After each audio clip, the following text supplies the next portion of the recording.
We are live. Ooh. And so is the conclusion to this three-parter. Way. It's been fun though. It's been fun going back and talking about TOS. And like I said, I brushed up on a few of the episodes today. Just kind of get some main plot points for some of them that I kind of forgotten, and it makes me want to go watch all the TOS now because there's some really good TOS moments. I've said it before. TOS are some of the best stories and best scripts. Yeah. A lot of it is because they had proper sci-fi writers with proper deep understanding of concepts, and it wasn't so much of this creature is running around killing people or blah blah. It's like a little bit of that, but not quite some hoity concepts. And I scrolled through and I realized the ones I didn't know, but also it's definitely a useful thing to kind of scroll and re-remember. Then you realize how much you just thrown into your brain. Because I'm searching for the best image, right? So it's kind of like something that would summarize it. And it's like the whole episode is the oyster, but also you want the oyster. I don't know what the phrase I'm trying to use, but anyway, season 3, Stuart. Been very interesting 3 days. TNG will be.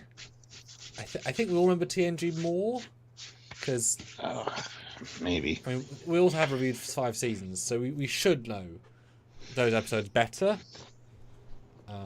2 hour reviews do that. I'm interested to see. Now, last time, guys, we managed to talk about S's. I mean, you can put in the bad ones too if they're bad ones. As I said to Sam, there's at least 2 Fs in my opinion in this season, and this season is not as bad as everybody says. Just saying. A bold claim. A true. Or is it? We'll find out today on Trekyards. And I will start sharing, and you guys put in your submissions, pick the order, whatever. Minimum $5 as for all of these because there's only so many. We love the conversation. More $5 would help, of course. They all help fund the channel, and I'll let you take over, Stuart. I'll do the sharing season. Bye bye. Yay! He's gone. Now we can talk. We already have 2 super chats in, which is fantastic. I encourage people to get theirs in early, so that way we have a kind of a backlog and we can take our time talking about things. We'd appreciate that. But yeah, there's some great stuff here. So as always, make sure you hit that like button, make sure you're subscribed to the channel, and that you click the notification bell icon to all so that you don't miss any of our content, whether it be lives or edited content. We love doing all of it. We love hanging out with you guys. We don't want you to miss anything. So make sure you're subscribed. You can join the channel. There's a join button down there on YouTube. Go click that and you can join us on a monthly basis, or head on over to Patreon/Trekyards. It's another way to support us monthly.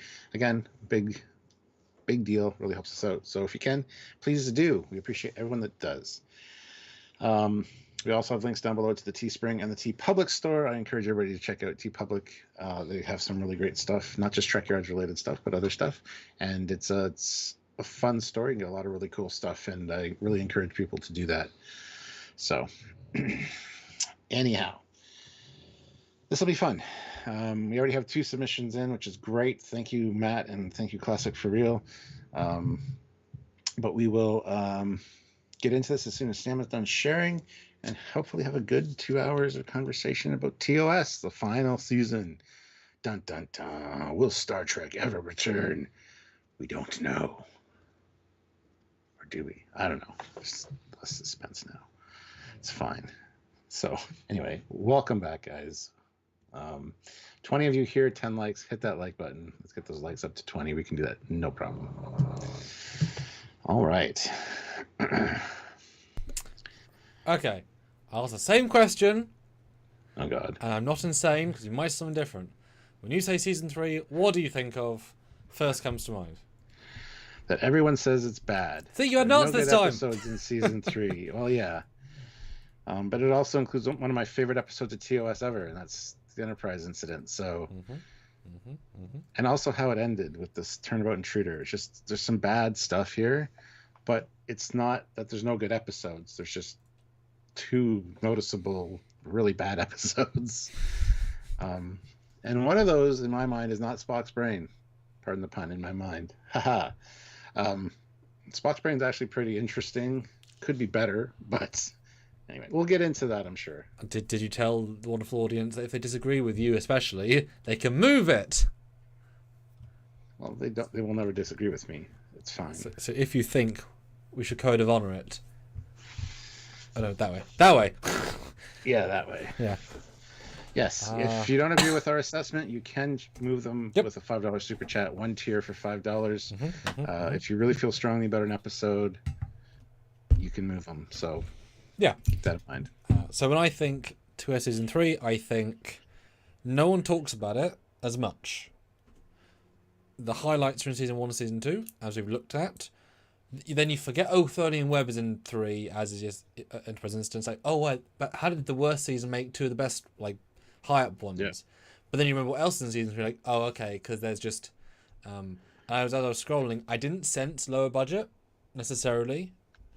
Maybe just, things didn't click as much. I think creativity is the wrong word, but when everything comes together, when there's a spark, when you have a guest actor... I was scrolling, wasn't as many good guest actors, if I recall. Like some of those really iconic ones early season. All these things come together, just maybe didn't equate to a stronger season. There's one episode in particular in this season that you get a really great shot of the bridge from the turbo lift, and you can see the dome, the roof of the bridge. So there's some cool reference stuff in here. Plus, like blink of an eye. I know. The Mark of Gideon. There's a shot of the bridge with nobody on it before Kirk walks in. So really good reference stuff. And also that episode also has another window that he opens, which is a strange corridor. We love the windows that... Yeah, so there's cool stuff in season 3. Like they didn't skimp, I don't think. So, yeah. Yeah, and last of all, I'll just slightly pimp out the ride. Saturday, we have a brand new fan film count for Trek Shorts, and Stuart is in it again. I know. Yes. But not his mug, but his acting. His acting is in it. He's actually acting. So check out that. I'm sure a lot of you already check out the films. And if you're on the Patreon, of course, you've already seen the film because the link went out today. If you are not on the Patreon and you want to join Trek Shorts Patreon and see the film early, you can right now at Patreon/Trek Shorts.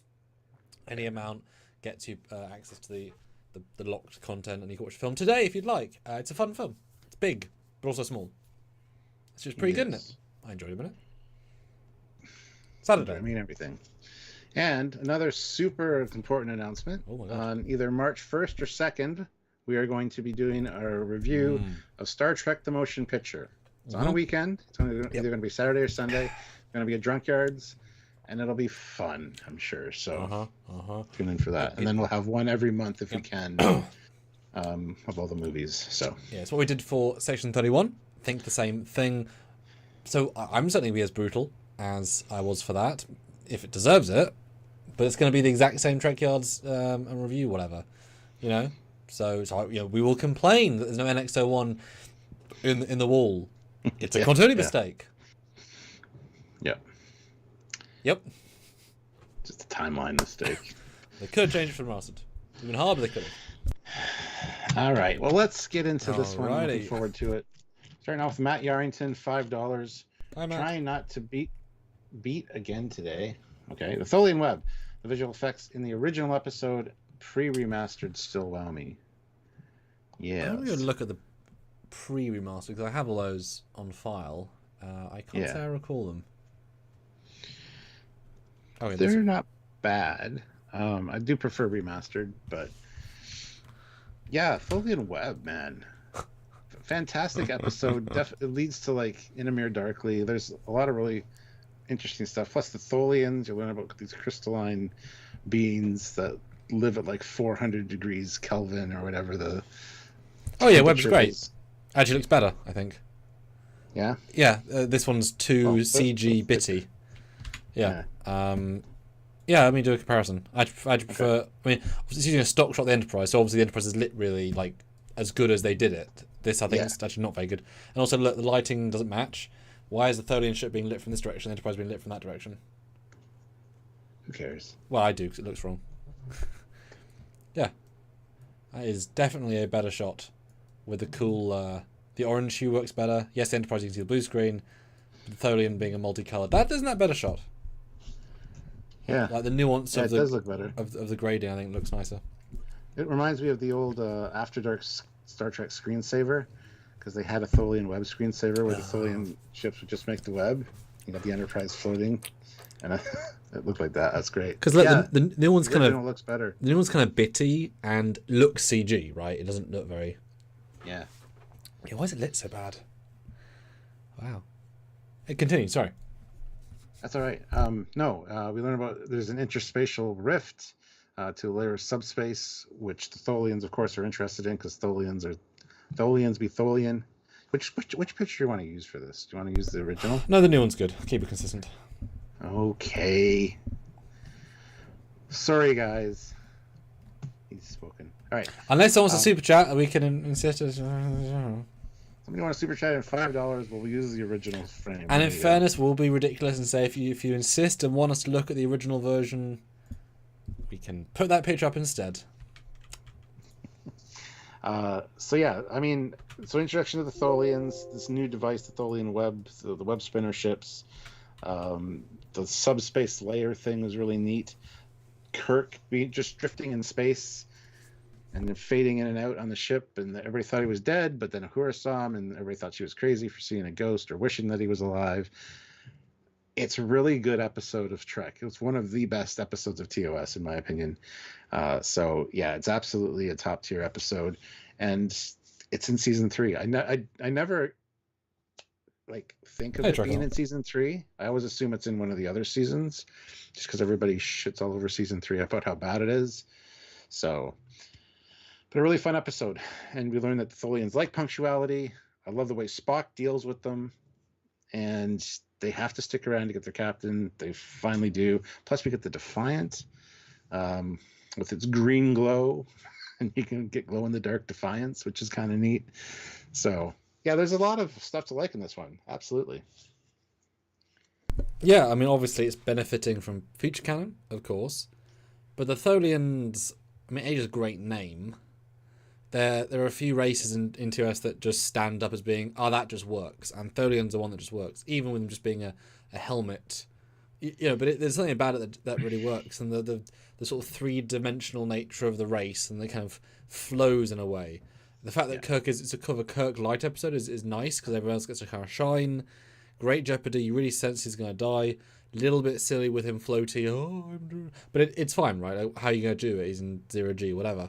The web itself is a really simple idea, although, of course, in 8.7 times out of 10, why is a slow-moving web useful, right? It's not useful in combat. I'm sure different web modulations and whatever, but you have to pre-disable the ship to use the web, and in which case, what's the web doing? Anyway, it doesn't matter.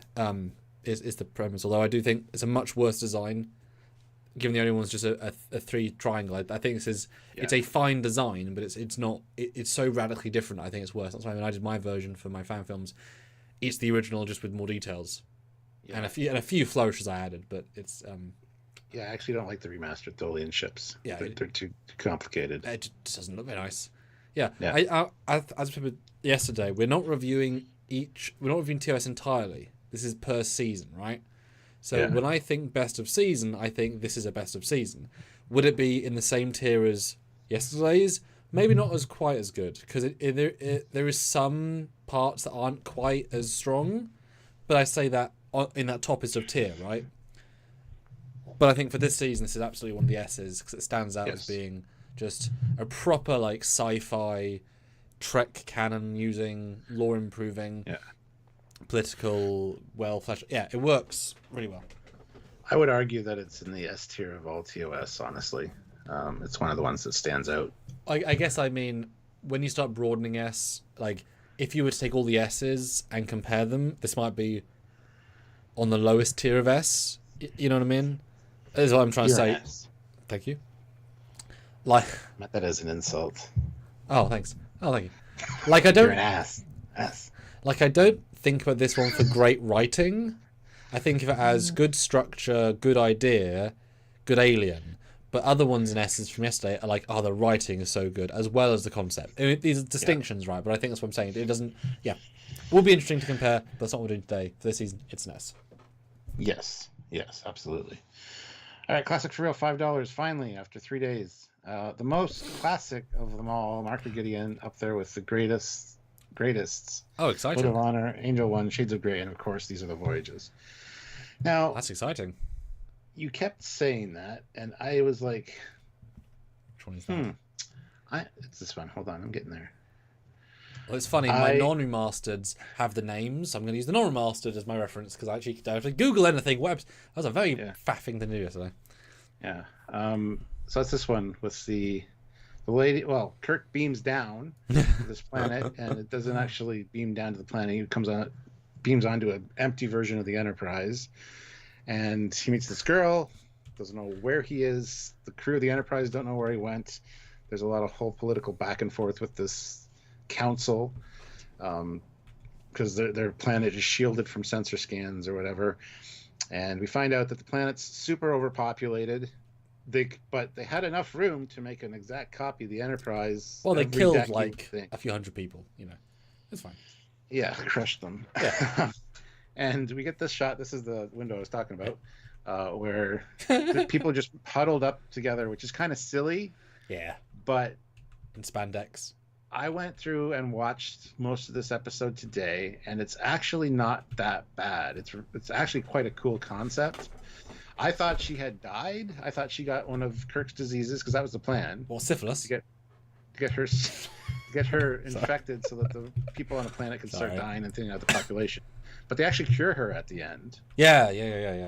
And I can't remember if they just, here's a bunch of diseases, inject yourself. I don't know what the actual solution was, but I assume she died. She didn't. So this is not as bad an episode as Classic For Real wants us to make it out to be. It's not an F. Well, can he say why he doesn't like it? Because I'd be interested to know what's the rationale. He just obviously has it stuck in his craw that it's a bad episode. Look what he's comparing it to.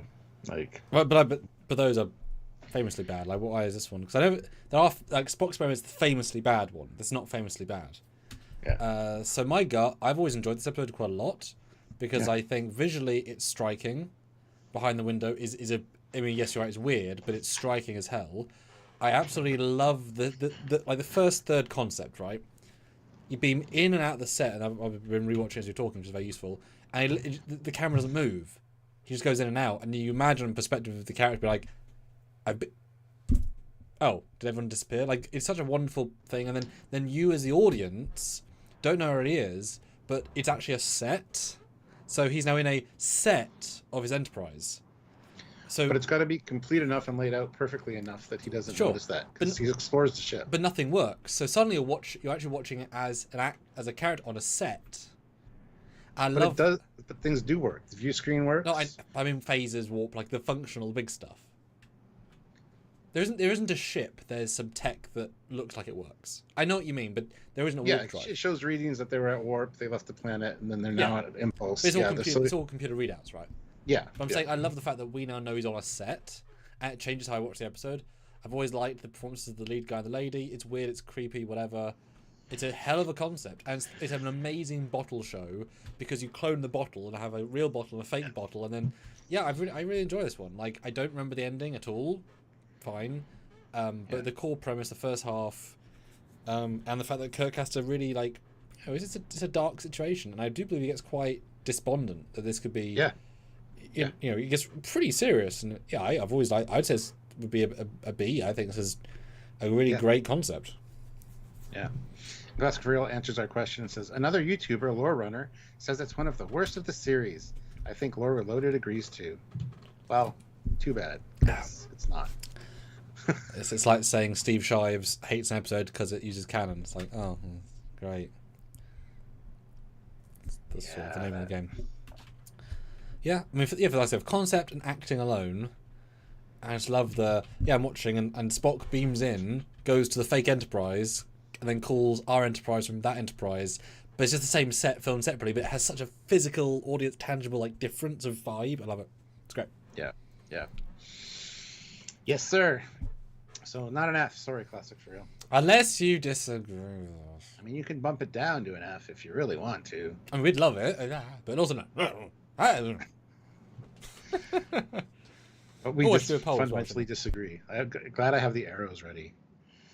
Matt Yarrington, $5. For the world is hollow and I've touched the sky. Great concept, in my opinion. Yes, let me find the picture for that one, which is over here, I believe. Yes. That is the asteroid traveling through space that is a generational ship taking the crew of the inhabitants of this planet to another planet, and it's gone off track, so they have to move the asteroid to get it to where it's supposed to go. McCoy falls in love with the leader, and of course it's a computer gone wrong. Computer doesn't want any outside influence or whatever, and Kirk has to talk it to death. But it's an interesting concept, having an asteroid, which is basically just a huge generational ship that they're not even aware they're on, to send them to another planet. And I like the idea. There's actually a novel, a Star Trek novel I read, which is basically the same thing, but it was really well done. And I could do without the McCoy love thing. Like, we'll come back and check on you. You can come visit her. McCoy starts out with this illness that there is no cure for. He was going to die, and he decides he wants to stay. Then we find out in the computer data banks that there's actually a cure for the disease. So they cure McCoy, and he's like, once you guys get to your new planet in a few years, I'll come and visit. Does he ever do it? I don't know. But yeah, I mean, it's an interesting concept and a great premise. So I think it's fantastic. Not the best of the season by any stretch, but fun. So this one, I've seen the visuals, but never watched it all the way through. I know I haven't. Yeah. But I've heard people talk about it and never go around actually watching it. What's funny is that what I know about this episode most is this room with this lady, because Star Trek Phase 2 made an episode, which is the last one which Hatch did, and we were actually there when they're filming some reshoots, so we saw part of the set with a person in costume. Prop, yeah. So that I know very well, and a hell of a lookalike in the full props and costume makeup. I don't. They were actually filming one of the second unit things with the close up of the hand at the time, and you looked at me and you said, "Just think, when this comes out, you can say you were there." As one of the visual effects people. Did I say that? Oh. Yeah, you did. But I remember I'm probably wrong. That the love story is a bit weird between McCoy and Lady. Is that not necessarily good or bad, just weird? Is that?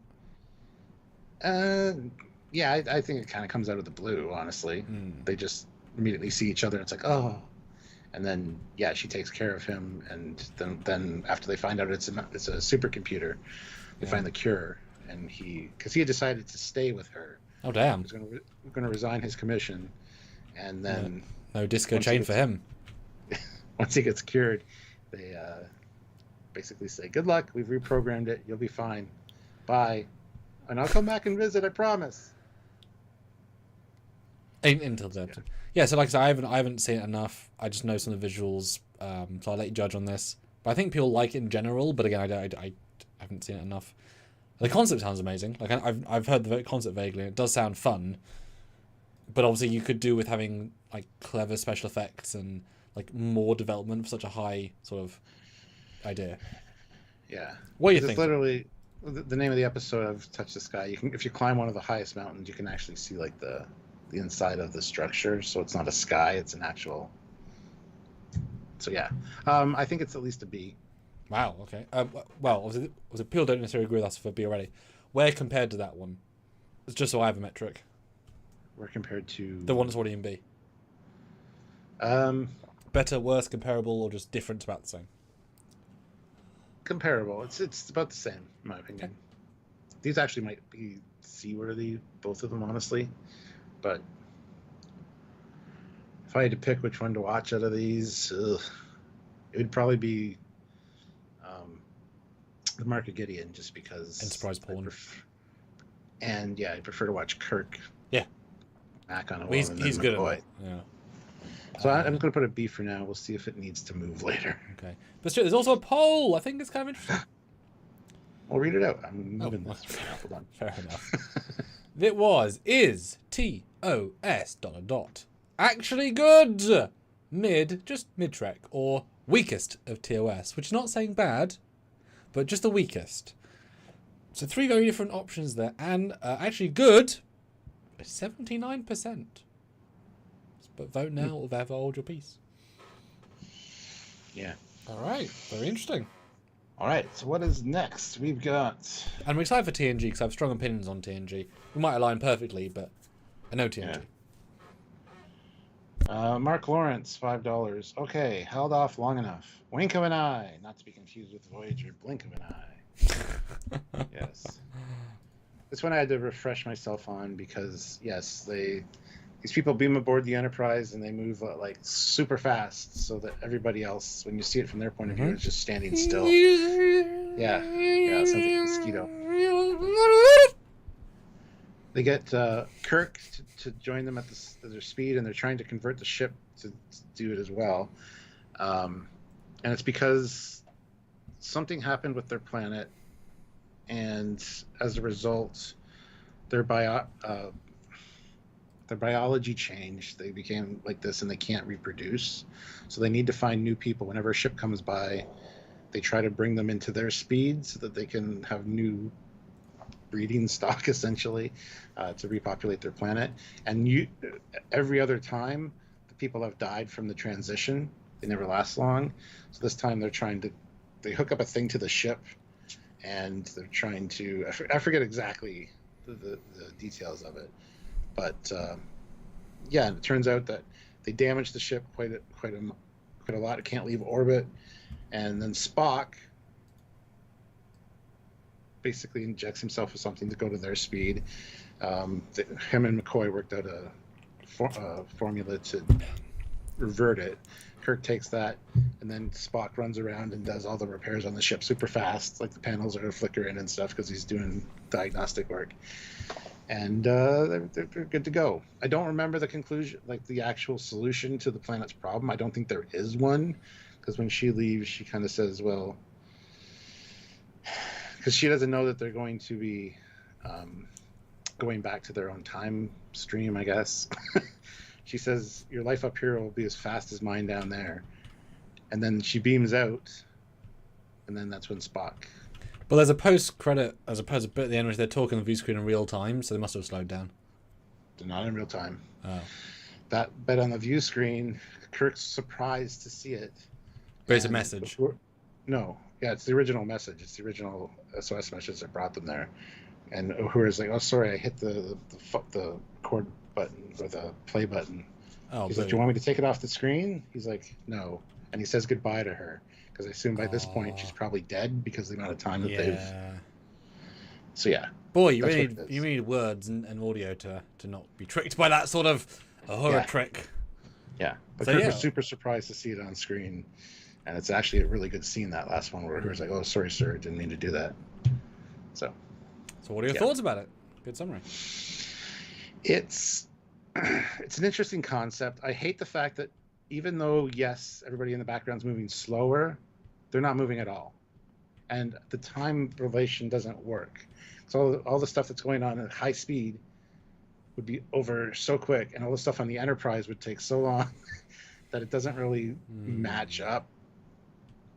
But besides that, it's an interesting premise and a cool idea, and very sci-fi. I can't remember the solution, if there was a solution. I think that they actually just go down to the planet and keep doing what they're doing and die. Although, as you just expressed, if it's a weird, convoluted, non-real time, non-fake time, they would still be alive, just running at a different speed. Yeah. Confusing. Which they'd all be dead by the time Enterprise left orbit. It's a weird one. Yeah. Yeah, I'm skimming. I remember really liking this one as well because, again, amazing concept. I like the lady in the still. I think she was doing a really good job. I mean, super fun idea, and it's very similar to the one we looked at previously with the people behind the window. You just get to go on the Enterprise in a new way, this time being everyone's frozen, you're moving fast. Fun idea. And Spock with an attractive lady outside of the natural order of the universe. Wow, similar, but entirely different as well, which was a testament to, variety of story design. And it's just a fun idea. Hadn't even thought about it until you mentioned, the whole story for Kirk is less than a second for everyone else, and yet they can go in and out of... So I guess you could logic they're just sort of running in a different quantum state, so it's not exactly... I don't know. But always liked it. I love, the resolution, like I say, of Spock coming in and fixing it. And having to stay still is always fun, because it's like... It's such a a striking visual to see people not move, as weird as that is, and so do scenes around them, then not move. It's oddly powerful. I just wish that there were some scenes in the, like I was trying to say there, some scenes in the background which last the entire episode where somebody just hasn't moved. Like have them move a little bit, and even the doors, like the doors are open. Doors close pretty quick. It would just be cool to see next time they go to the bridge to have them closed a little bit more. Because they don't do that. Well, yeah. I mean, it'd be certainly if you were going nowadays with a bit more of a concerted eye, you'd say, right, real time, the whole episode takes place in one scene. In the side story, everything takes place in the whole episode. And so you have to work out where everyone is, and you can pull people in and out of the scene. And so you're right, like someone walking into the tow lift, they know right for the next 6 hours that tow lift door is closed, but it'll open again when, they walk out, right? That you get a sense of that would be fun. We have to keep a lot of stuff consistent and think about it, and they weren't really into that. I feel like this was a C at least. I mean, I enjoyed it plenty. Yeah. But yeah, it's not quite as heavy hitting because I think its premise is slightly sillier. A little bit, yeah. So it doesn't hold up quite as well. But it's a really great idea. And I should steal this for Trek shorts, but have a bit more logical. It's kind of fun though. The whole episode take place during this one scene of the rest of the episode. It's kind of fun. Yeah. All right. Very cool. Classic for real, $5. Fine. The Enterprise incident, but with the caveat that Stuart and Sam has to rate the main Romulan agent too. You know who I mean, you two. The main Romulan agent. Is she an agent? Is she a captain? She's a commander. Yes. See? Well, she for me is probably a I meant the episode. 7 out of 10. It's not that great. I meant the episodes to see. Joking. Yeah, I mean, she looks like a 45-year-old to my eyes, therefore she looks like my mum kind of thing. So, just looks like an older lady. So, 5. Like, I wouldn't, not attracted to her. Right, now the episode itself, Stuart. One of the best episodes of Star Trek. It's TOS, in my opinion. I absolutely love the subterfuge. I love that Kirk takes the Enterprise into the Romulan neutral zone apparently without any orders. Everybody thinks he's nuts for doing so. He puts on the act like he's a little bit insane.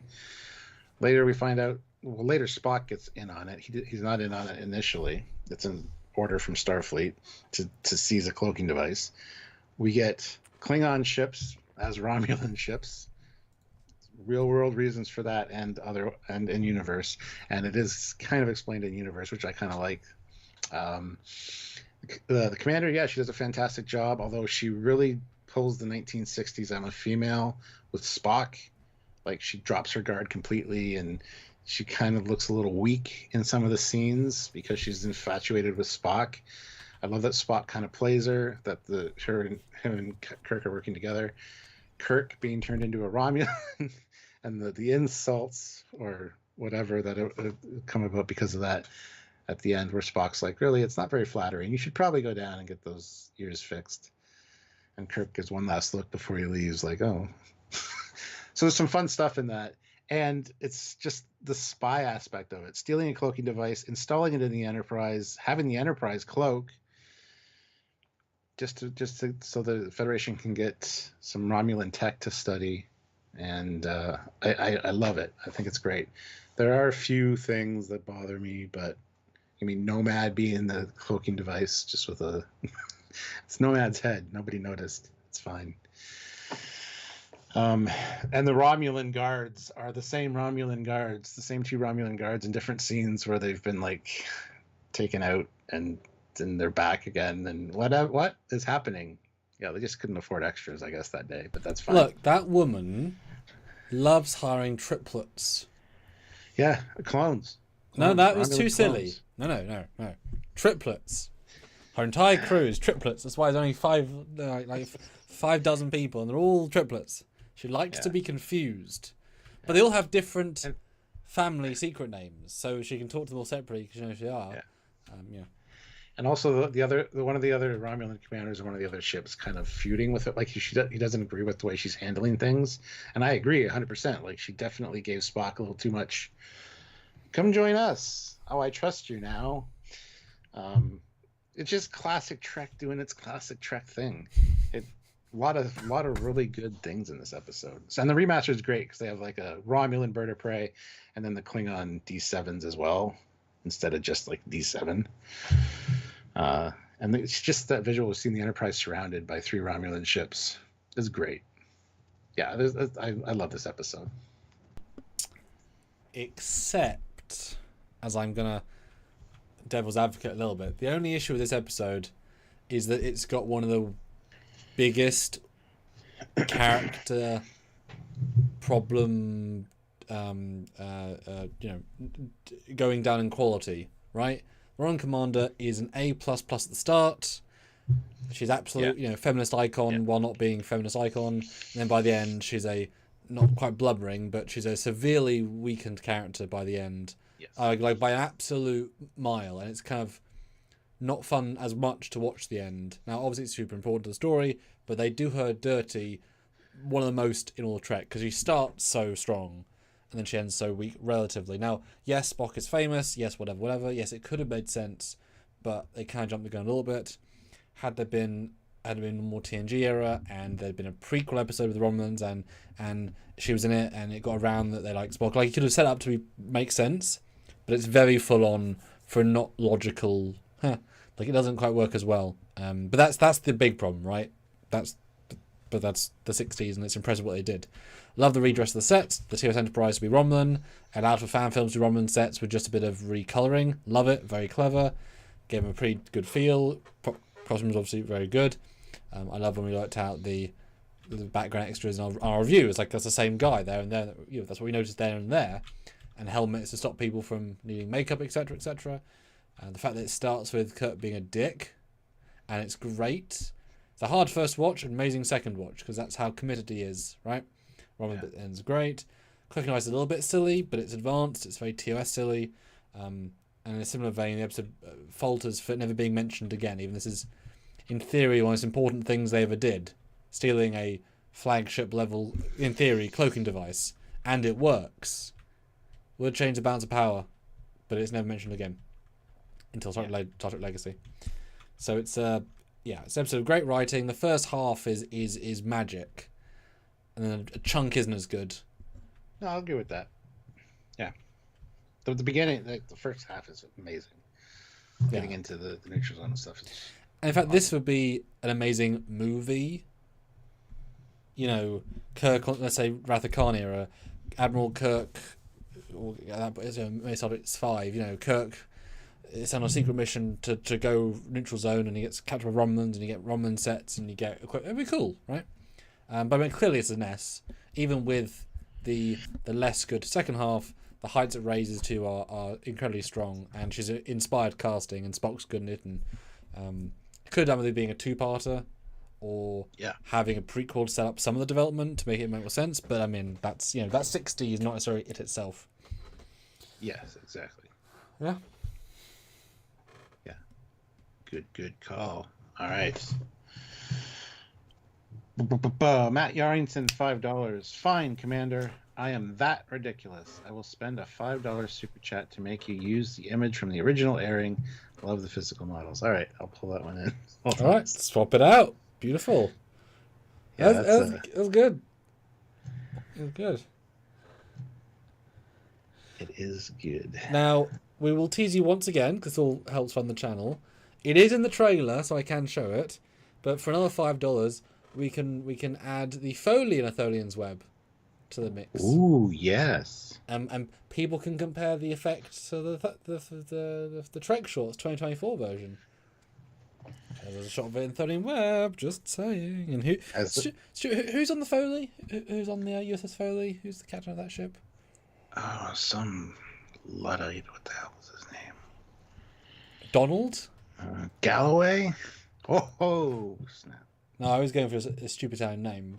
Donald Duck. Ferdinand. Yeah, Ferdinand McDowry? Is that his name? Captain McFoley. I don't know. So yeah, bit of a tease there. I just want to see how you would judge the effect shot. Well, I've got to say, shrinking it down to put it in the tier list like that looks a lot better and clearer with that one than the other one. As if it was designed to be smaller than... Because look. Yeah, that's night and day. It's just night and day difference. And the fact that it looks... The fact that it looks like the new one, you can't see the background. Even though the strands are thicker, you can't see the background. But in the TOS one, you feel the depth, and they're thinner, but you see them more. That's mad. You can tell what it is. The other one, with the way I have my screen zoomed right now, it's very hard to see what that is. Like, I know it's a Tholian Web, obviously, but damn. As I said, lighting is not good on the ship. Yeah. Damn. I feel that. Classic for real, $2 USD for Sam's comment about Steve Shives. LOL. Yeah. Just fundamentally disagree. Yep. It's a hard placement to be. Gregory Brackett, $5. Oh, hi, the Enterprise incident was great. The models, the story, Leonard Nimoy's performance, absolute S. And that's the infamous roller coaster turbolift sequence. It is, yes. As in, that's the only way you can explain them taking 3 minutes to go down like 2 meters or 3 meters or 4 meters. Not very far. Yeah. Deck 2 from the bridge.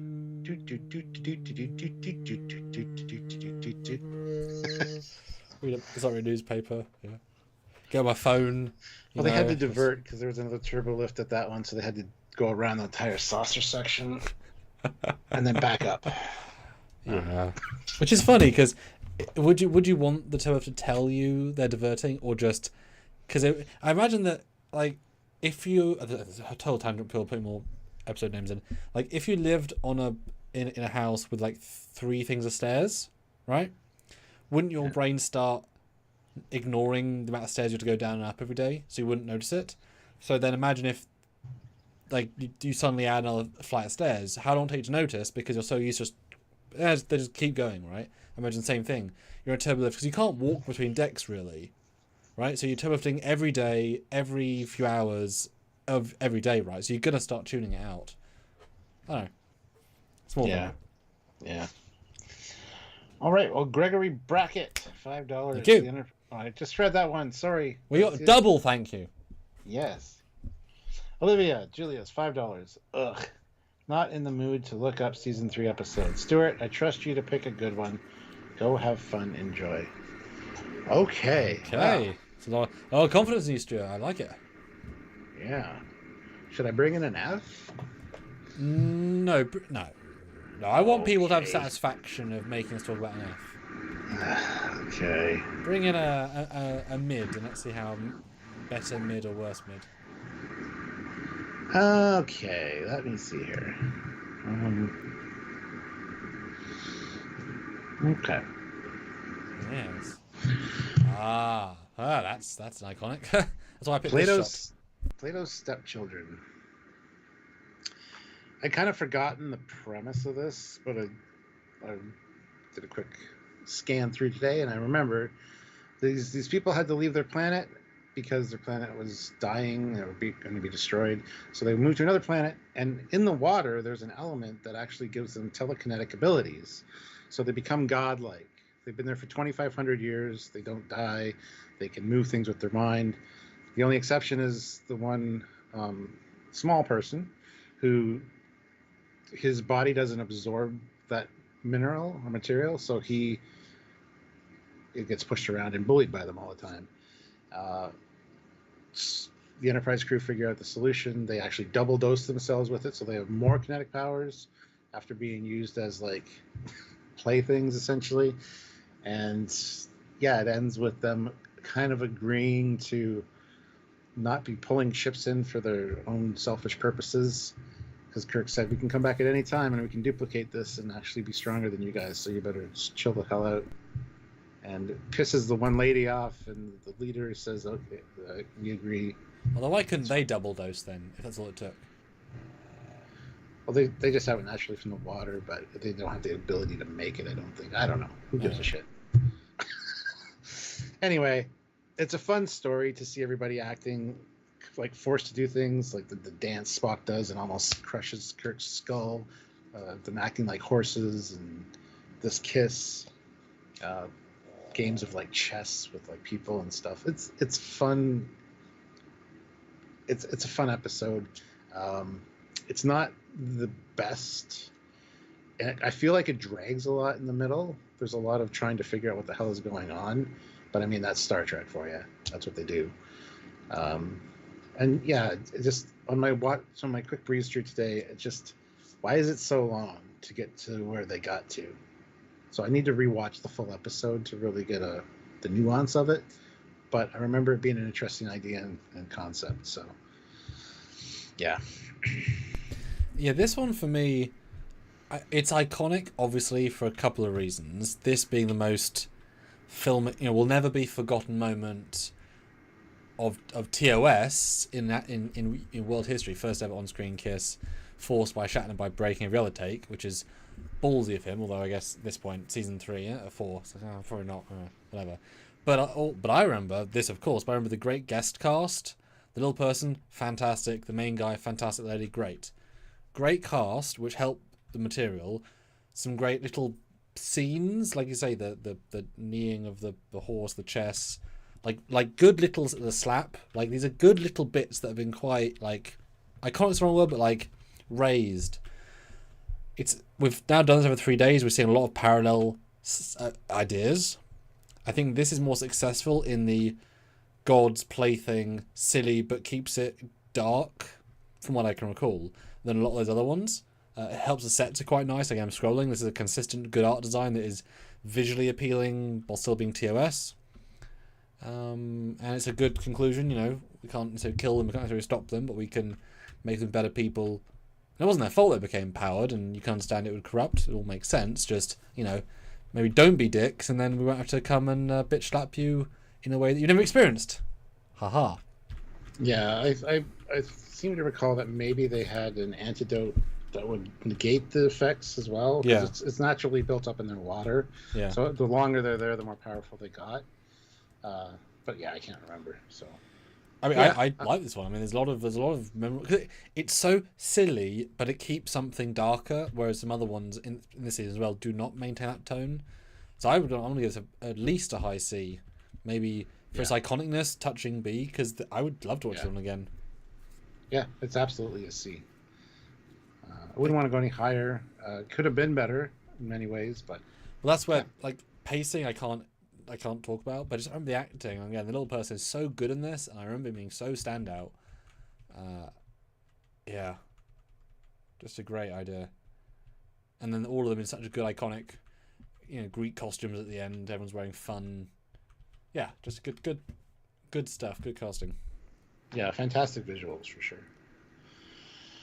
Okay, let's see. Classic for real, $5. We've got to find out the truth of how bad or good is Spock's brain. Dum dum dum. Okay, so not as bad as everybody remembers. It's actually an interesting premise. So this planet of all females, who are basically Packlids, because they're not that bright, but they have an overseer computer that controls their society, makes sure they're fine, takes care of them, but it's dying, so they need a new brain essentially for their computer. So they literally take Spock's brain and to power their computer. There's a lot of Spock walking around like with a little control device. You hear like, and he's walking like a robot. And the computer actually has really vast memory and storage banks and really lots of knowledge. So whenever they need to do something important, the women on this planet, they put on a head device that gives them all the information they need to do whatever. McCoy gets a hold of that because there's a big medical database, and he reinstalls Spock's brain into his body in quite an interesting scene where Spock's actually helping him at one point, telling him, oh yeah, that's better. No, not that connection. And McCoy has all this medical knowledge. He's so ramped up, and it slowly starts to fade at the end of the episode. So he thought he could cure anything. It's so simple to reintegrate a brain. It's a fun idea, but I assume they must have fixed the computer, or actually they stopped the computer from doing anything, so that these people would have a natural evolution and actually start to learn to do things on their own. But yeah, I think it's a interesting sci-fi premise, and there's the first half of it's really great. The last little bit with the surgery is fun. There is kind of some about it, and I think the pacing's kind of off. It's a little slow in spots, but overall it's a pretty interesting sci-fi premise. It just sucks that it was the first episode of the season. This is a mid-season episode for sure. Last season we started off with A Mock Time, one of the best episodes of Star Trek. What are you doing? And So in anyway, fairness, yeah. but in fairness though, 2 seasons his brain has gone. One from lust, one I from. was just going to say that. There you go. Yeah, it's cap season off with that. And season 1, he has no brain because he's not Spock yet. So actually, we did rewatch this during our Trekyards-ness, so in the last couple of years, because I don't remember why, but it was something. And obviously, the gimmick is Jim's brain is gone, which is ridiculous. But he's not like the scenes of him walking around. I'm scrolling, and it's barely in it. Like it's not that much of the episode. It's just I guess a silly visual. And as you were speaking, a few things. You know, I was doing some pretty hardcore scrolling. First of all, there are men, but they're sort of cavemen outside, and they're like, you know, they don't like. Oh yeah, because that's they're right. inferior. That's right. I forgot about that. So there's a disparity, but they are there, and they could integrate and whatever. There is, and we said this before, and I'm surprised you didn't mention it. I thought it'd be in your brain. There's a whole sequence where Kirk walks in front of the view screen, fully in because it's not always on in the set, right? So there's multiple bits they committed to do that. That's all optical composited, right? So Mr. Ambitious, and it looks fantastic. So that's really fun. I'm watching the original here because it has the names. I do remember liking like I said, the base premise. Maybe not the acting, the pacing, the sets, but the premise is interesting. Yeah, and that surgical table at the end of the episode is like, how does that? That's interesting. Good way to do it, but because I'm scrolling and we're judging everything by slightly different metrics, right? This is about overall. It's just the same extra planet set. It's just the same cave set with the same blank walls with the same lighting. It's very samey. There's not a lot of art design here. It's just it's not generic's the wrong word, but it's very plain for sure. I think bombs on their chests, I guess. But yeah, the end's interesting for sure, and you know, setting up the gadget or the MacGuffin of hey, we can install brainwaves is great, and yeah, certainly have him live operate is a really strong end, but that's in contrast to the rest of it. So yeah, I'm it's definitely not good, and a lot of this stuff is, you know, like I think if this had been like a secondary character, a red shirt whose brain was missing and everyone, and it was slightly less important to the plot, this would be forgettable as all hell. It's because it's Spock, and Spock's brains are easier to understand, but it looks pretty just I do not remember it being well written, if that makes sense. Your thoughts? yeah, I agree. I mean, yeah, if it would have been anybody else, it wouldn't have been impactful. Even if it's been a guest star like Daystrom's brain or something, like some other equally intelligent person, Yeah. or a guest of the week, it would have been like, okay, whatever. But yeah, it's Spock. So yeah, the writing's not fantastic, but I mean, the main control room's got some interesting visuals in it. Yeah, the pokey thing is a cool helmet. I mean, I think comparatively, I want to say D because I'm not revulsed by it. Yeah. But that's the thing. It might assuming we get all 26, which is up to you guys to keep super chatting in. I'm happy to move it to the bottom at the end, as being the worst of the season in the metric. Because if any Ds come in that are better than this should go down, right? Anything D has, this is now the lowest bar. But if we see something between C and F that should, you know, There are ones that are absolutely worse than this. So. Well, and if there's anything worse, then so put it as D because it has a good base idea. But yeah, I don't remember it not being a good episode. It just being an episode, and you couldn't even make it that much smarter. I just think if you had a better guest actor, because I'm scrolling, better guest actors, better set design, the same premise would be better. Because a lot of these ones where we're getting high ranking is the guest cast are really strong, and that's pulling stuff up because they're good to watch. Like we just watched a Doctor Who episode from the second Doctor, and one particular actor is so good in the material. Like he's raising whatever the episode is, he's raising it because he's so compelling. So yeah, that can yeah.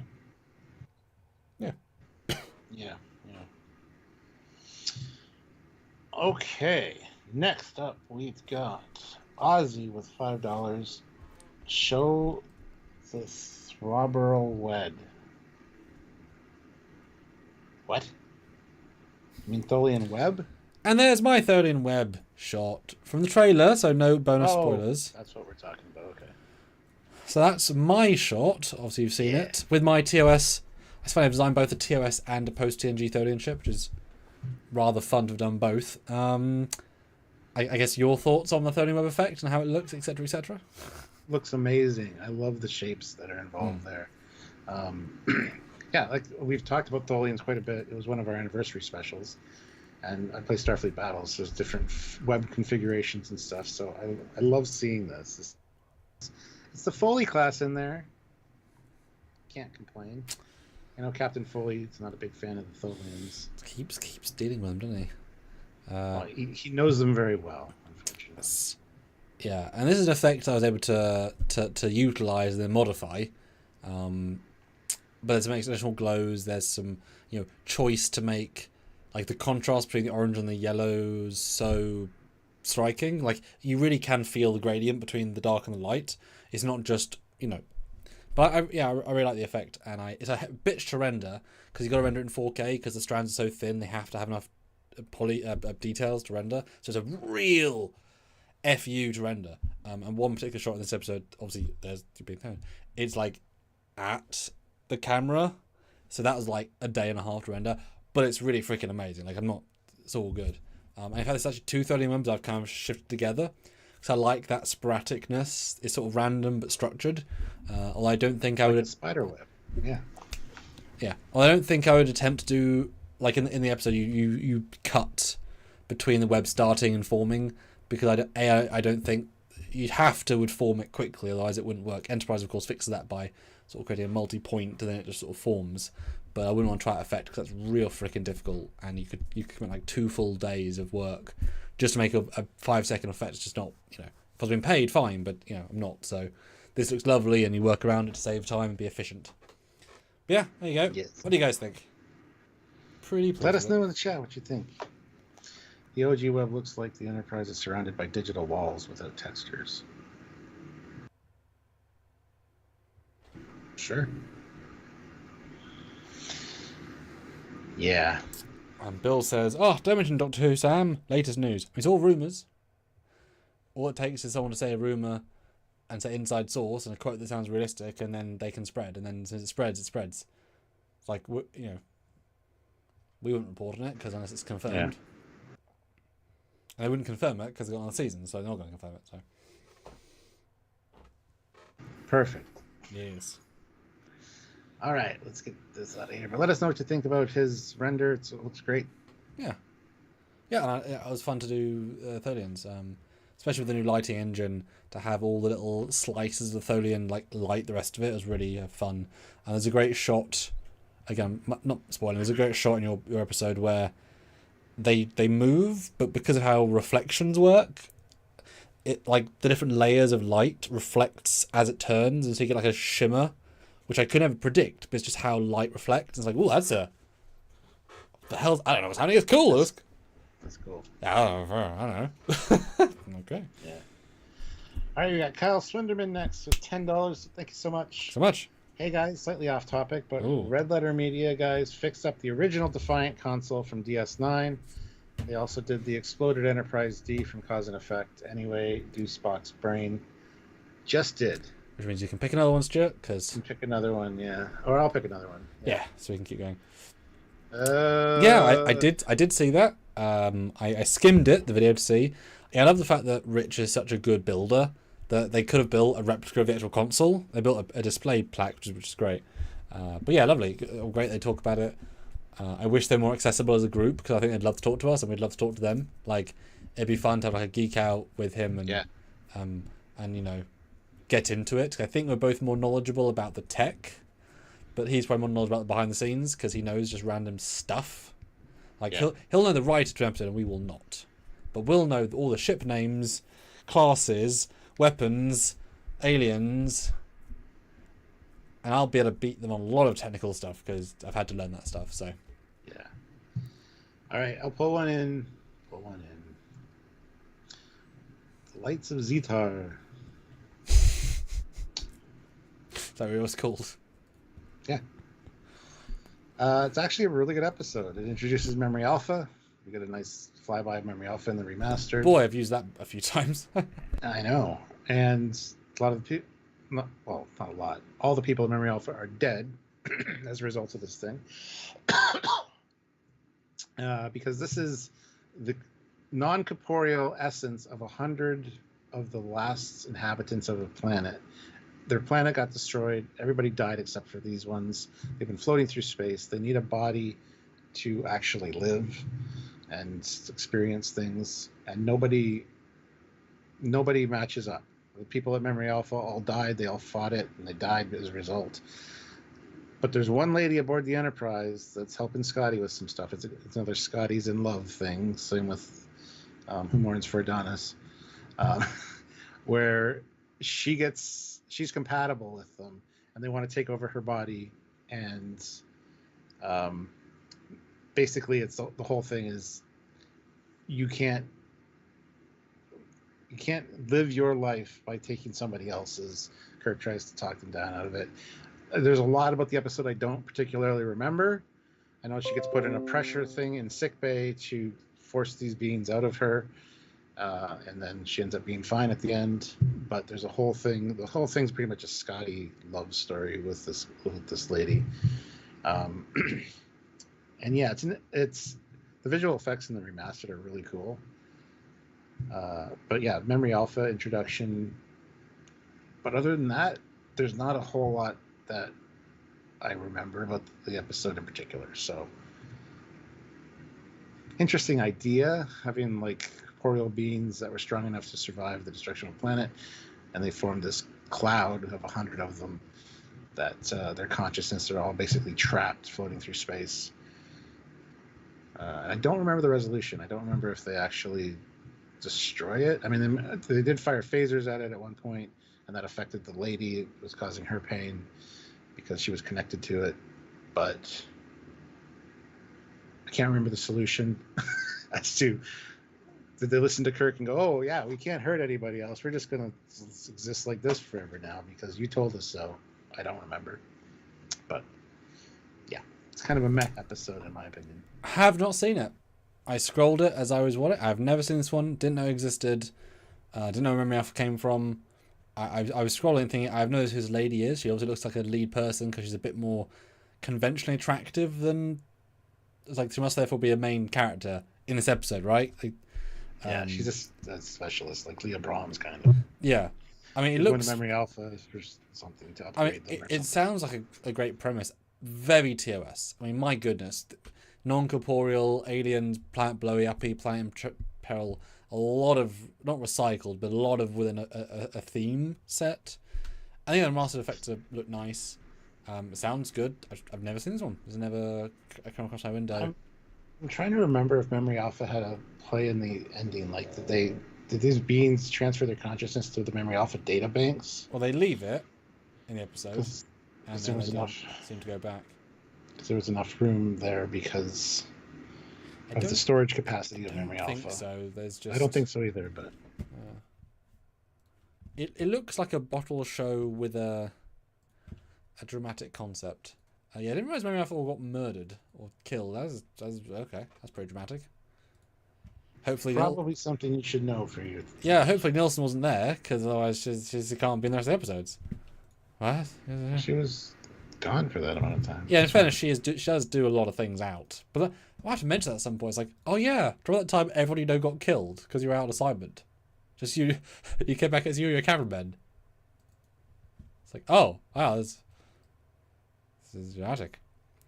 Yeah, so for me, this is probably a D, just because I don't remember a lot of the specifics of it, which means it's not probably that great. But, some cool visuals, especially in the remastered.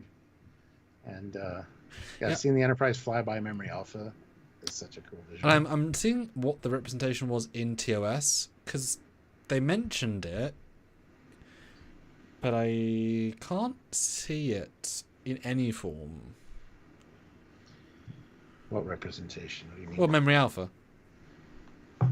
Like, you see the planet with the Memory Alpha thing on it. Yeah, but in the original, it's just a red planet. Okay, so it is. Yeah. It is You nothing. don't see it in the original. No. Yeah. Because I was wondering, like, what was it meant to be? And of course, we did our own Memory Alpha for Trek shorts. Well, actually, it was for another film, 7 years ago. I'll let everyone know we've done a very high-end remaster redesign, which has been a lot of fun to take the that basic concept, use some Star Trek Online elements, sort of think about it a bit more. That sequence always bugged me though, because the scale. I don't remember Alpha's a moon, right? It's a small moon, but the way the Enterprise goes around it, it looks absolutely tiny, which implies the buildings are tiny, but it really doesn't work with the. So mine's much like vibe-wise bigger. I think in our final version, it's like 10 decks tall is the main building. Just I guess it's no TOS Connie, but it's pretty big.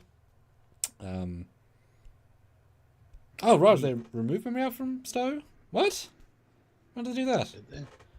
I've been there. It's great. It's sprawling and weird, but it's great. Huh. Go for a D then. Yeah. All right. Interesting. Throw in some more, guys, because the next one is the last one we have currently. There's still a lot of episodes left. Got just under an hour. We don't have season 3B. Like, we want to debate all these, so throw them in quick fire. We'd love to get a few. Yeah.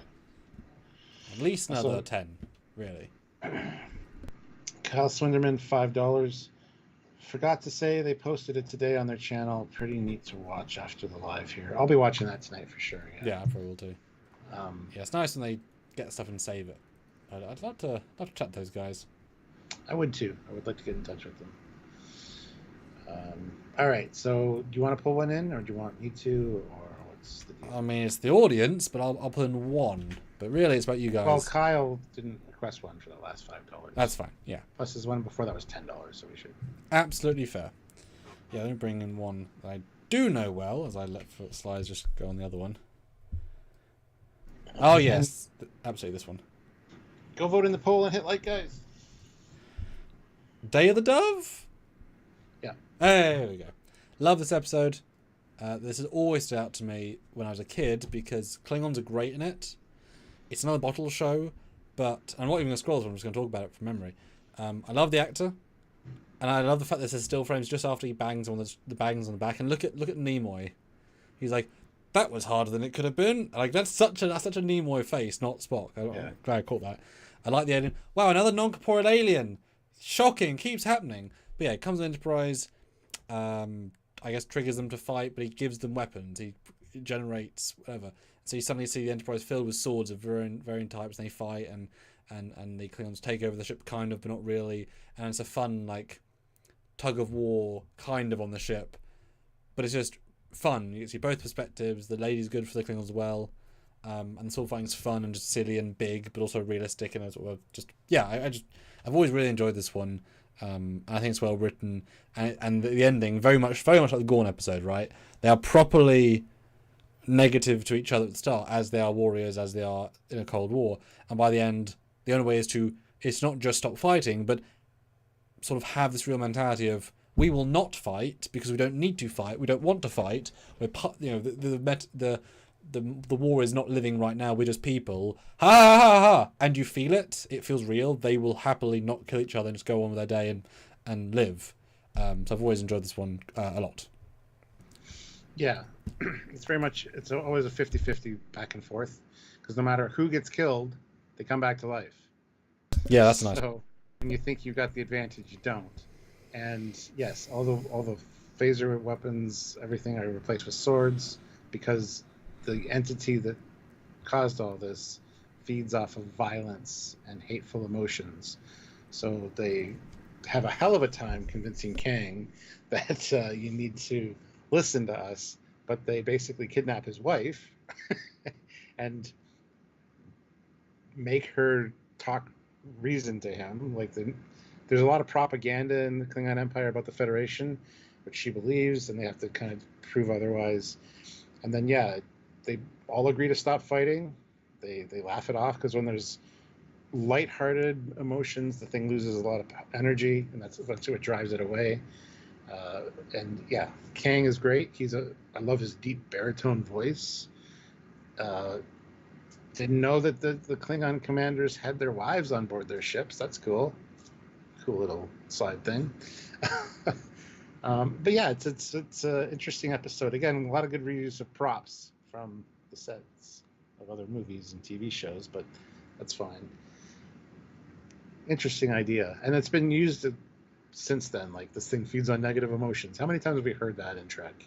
So, oh, and also the laughably dull sword props always made me laugh. They always look cheap and silly. And we're bent, like they're just thin. But they needed so many. Like, I'm scrolling, and there's such a scale to the episode. They have a lot of Klingons, and they're all uniquely dark-skinned, with hair and armor, and they throw everything at this one, which you don't often get in that sort of like proper, King of the Hill warfare sort of thing. And obviously all the red shirts, and if you don't have to do any new exterior work, they bring in more extras and build more sweatshirt things and have a scale. It might be silly, but I've always enjoyed this one. Yeah, no, I definitely agree. But again, we're on this season's scale. I think for this season it's a strong A. I don't think it'd be a strong A for other seasons necessarily, but I think for this one it's absolutely. And the fact that as you watch the episodes, of course, the Klingons are being built up, so therefore there's a lot more to this than like a Tholian one, because we know who these are, we know their vibe. I would watch the one just for fun, which is not everything for me, as you know. Yeah, it's a great episode. I really enjoyed this one. So. Yeah. All right, next up we got Classic True with $10. Fine, same deal as yesterday. Stuart and Sam, you each pick an F tier episode. All right, can I go first? Yes, please do.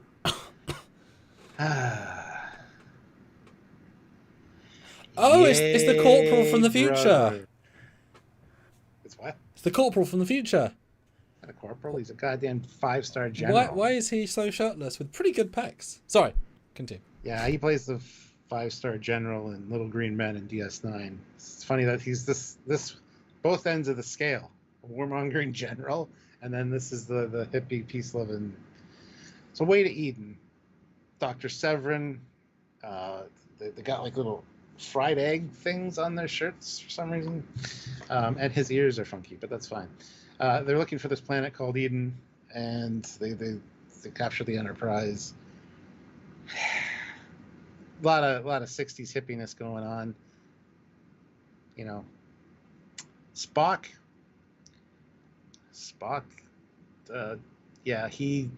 he understands their point of view. He kind of sympathizes with them a little bit. We got a Chekhov love story with this chick he used to know that's part of the group. Cult is perfect. Yep. When they get to the planet, it's all like acid-based plants and stuff, so they burn their feet, and it's not a paradise at all. It's just an awful episode to watch. It's embarrassing. I think that's the first time you said embarrassing. That's interesting. This is an embarrassing episode for Trek fans. Come on. If anybody saw this, not understanding Star Trek. Is it just because it's too silly? Like, what makes it embarrassing? I mean, just to nail coffin. It didn't age well. It's very. You can tell when it was made. Let's put it that way. With just the 60s hippies look, and the whole just chill attitude. I don't know. Something about it just bugs the shit out of me. It is absolutely one of the worst episodes of TOS, hands down. Now I'm just uncultured, but was the hippie culture in Canada similar to America? I have no idea. I wasn't alive in the 60s. Well, that's what I'm saying. But were your parents hippies? Was the second question. Not that I'm aware of. Yeah.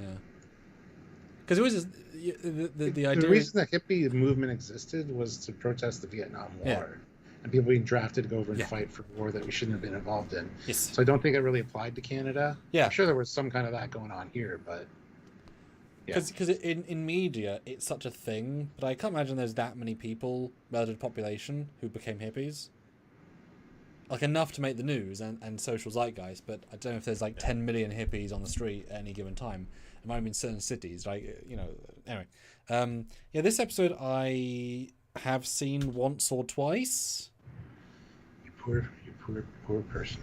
It's definitely one that you play clips of to embarrass your friends. And I'm you know, I'm a different perspective on this. Like, they look enough to me like space hippies with successful alien makeup and hair that I don't see real hippie, because I wasn't there or even near the hippie era. So I think because it's so dated, it now feels like a unique period piece that anybody now, there isn't much hippie content in the world. So anybody now young will not look and say, oh, they're 60s. No, they'll say, oh, they're space free love people, right? There isn't that connection anymore. It's been long since broken. If you're at the time, you're like, oh, that's just Jeff down the road. But I look at this and I say, oh, they've got some nice looking costumes. Like, you know what I mean? Like, it's the fact that it's aged so much is now a period piece. Just like when they go back to the era, the guy with the airplane, right? That's now a period piece. Then it was just a modern day piece. Or Star Trek 4. At the day, it was a wow. Now it's a oh, it went into the past. So, but it was a current day piece. But no, it's the past now, right? But yes, it is interesting that hippies could take over the Enterprise, right? That's an interesting concept. That's interesting. Is it done well? Don't really know. Probably not. But yeah, Spock LARPing, whatever is dumb. I remember the love plot being dumb. The sing-along bit is obviously awkward, but I don't like sing-along stuff anyway. Although I'm looking, there's loads of blue science ladies. Yay for more science people. So that's nice. Some Asian guy. Cool. A lot of gold dresses. The lady's playing in the playing scene, she's playing a wheel. What it looks like. Yeah, I mean, you know. Silly. More like pantomime. What are you thinking? Is it worse than Spock's brain? Yes. There's no sci-fi concept to it, except we're just moving from one place to another. And he's got purple hair. Well, yeah. Like, it's an F. It's an easy F. But isn't the dialogue layered and intriguing and filled with nuance? No. Fair enough. I think the cringe here is worse than Spock's brain for sure. Yes. I think probably the acting's better here. Because I remember thinking they were good performances, just cringe. Spock's brain, I don't think it's good performances, but it's less cringe. Anyway. And yeah, classic for real. Roddenberry didn't have much influence in season 3. He'd kind of stepped away from season 3 for different reasons. But anyway. All right, so now it's time for you to bring in an F. Oh, okay. Possible F, anyway. As we said yesterday, you know, how many Fs are there, right? That's the question. Let me just refresh the slides. He doesn't like going off it.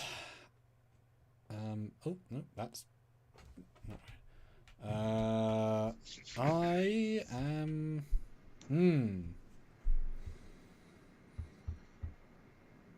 Okay, I don't know if there are any Fs left.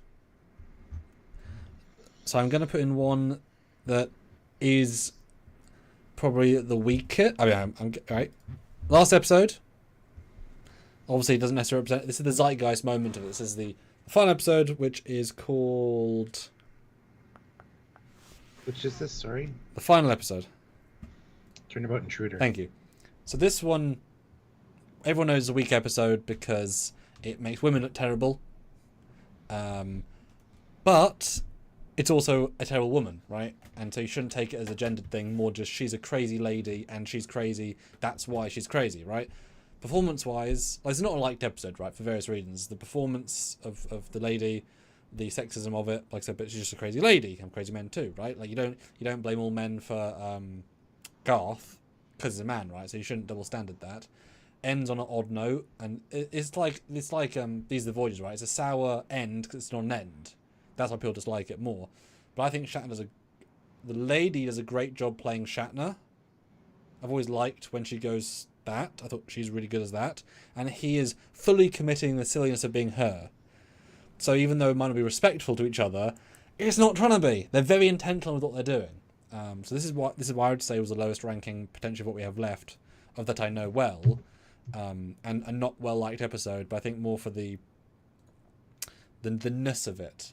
But cool idea, right? Ex-lover happens to find a mega special device that can change bodies, and that's really clever. Although I don't know. But then she's so ridiculous to think she can get away with that with no training, no knowledge, no access codes, no personality change. Like, you're gonna get caught. But she's crazy. Everything else about she's actually diagnosably crazy. It's fine. She's mad.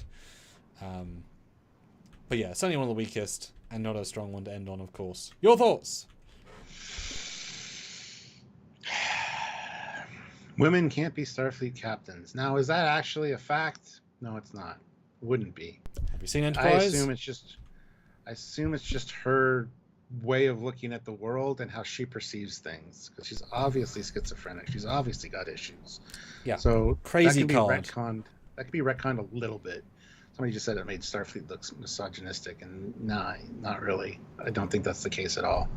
At the time, yeah, it was written that women couldn't be captains, obviously, because 60s, but you can easily just interpret it differently. And I wouldn't think Gene would think that.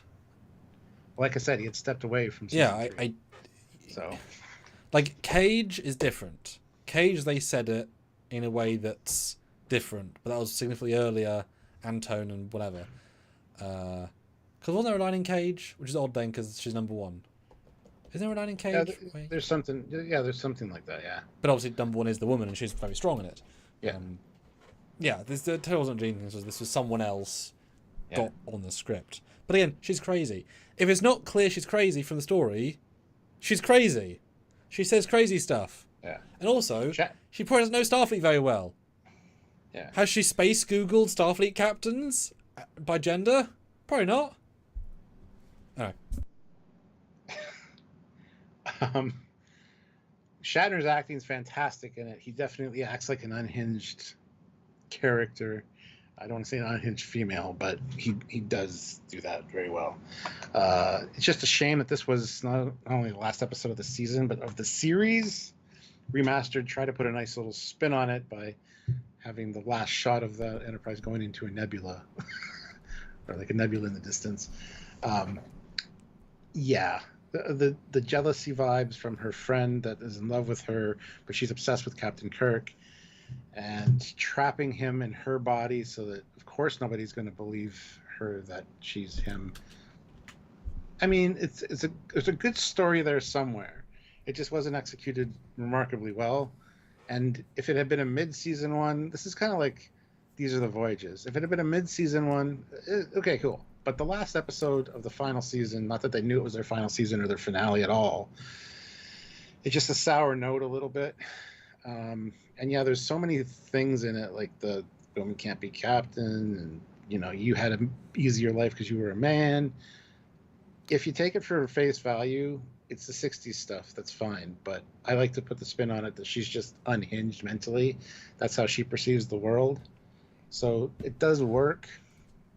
Well, yeah, because if you've watched, Star Trek, it's about all these equal things. So obviously they're not actually saying, literally, she's crazy. They probably could have been a bit more unhinged in the first few scenes to make that clear. But again, the fact that they don't share memories, it's just brain and body. So the fact that Janice Lester, is that her name?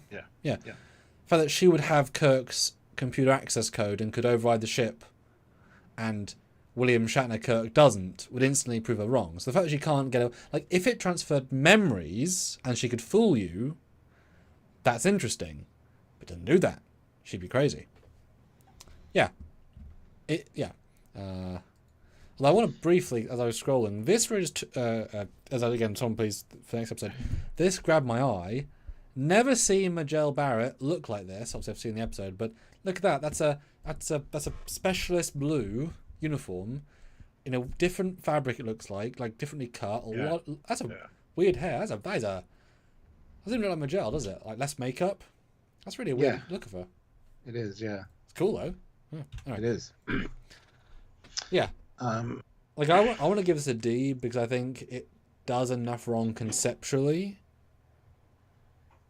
Like it's close to Spock's brain for the silliness of it's a whatever, but the acting is very strong. It's just strong with some bad choices. Yeah, I'm fine with a D for this one because there is a good story there. It just is not. Yeah, it doesn't stand the test of time, unfortunately, with the way it was written.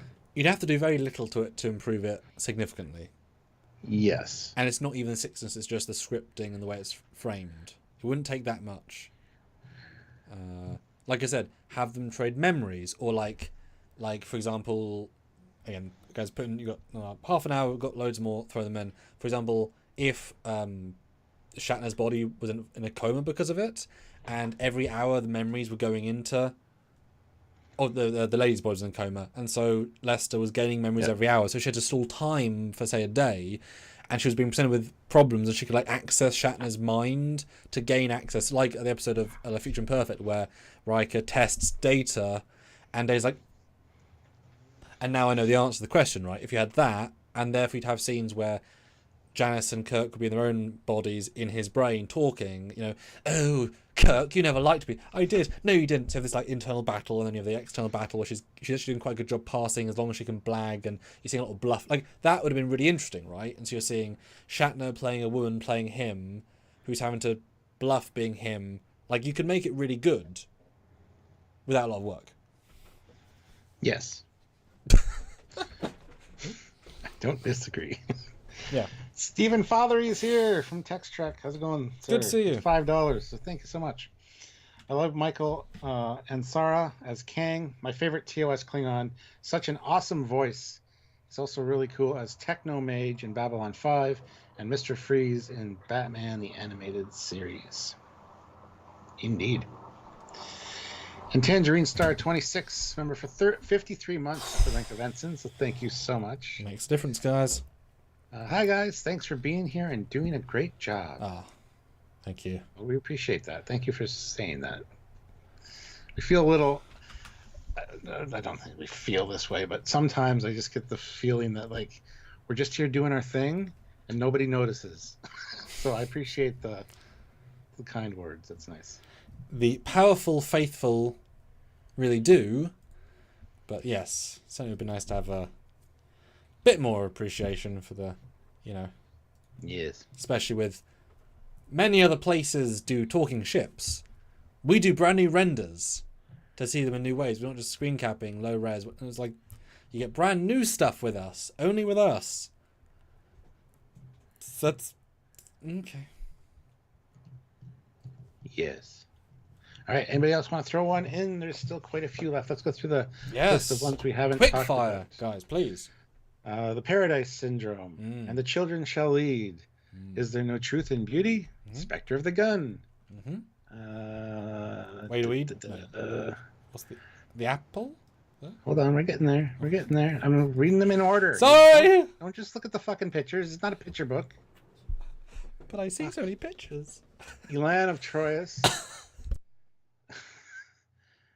Whom Gods Destroy. Let That Be Your Last Battlefield. That Which Survives. Requiem for Methuselah.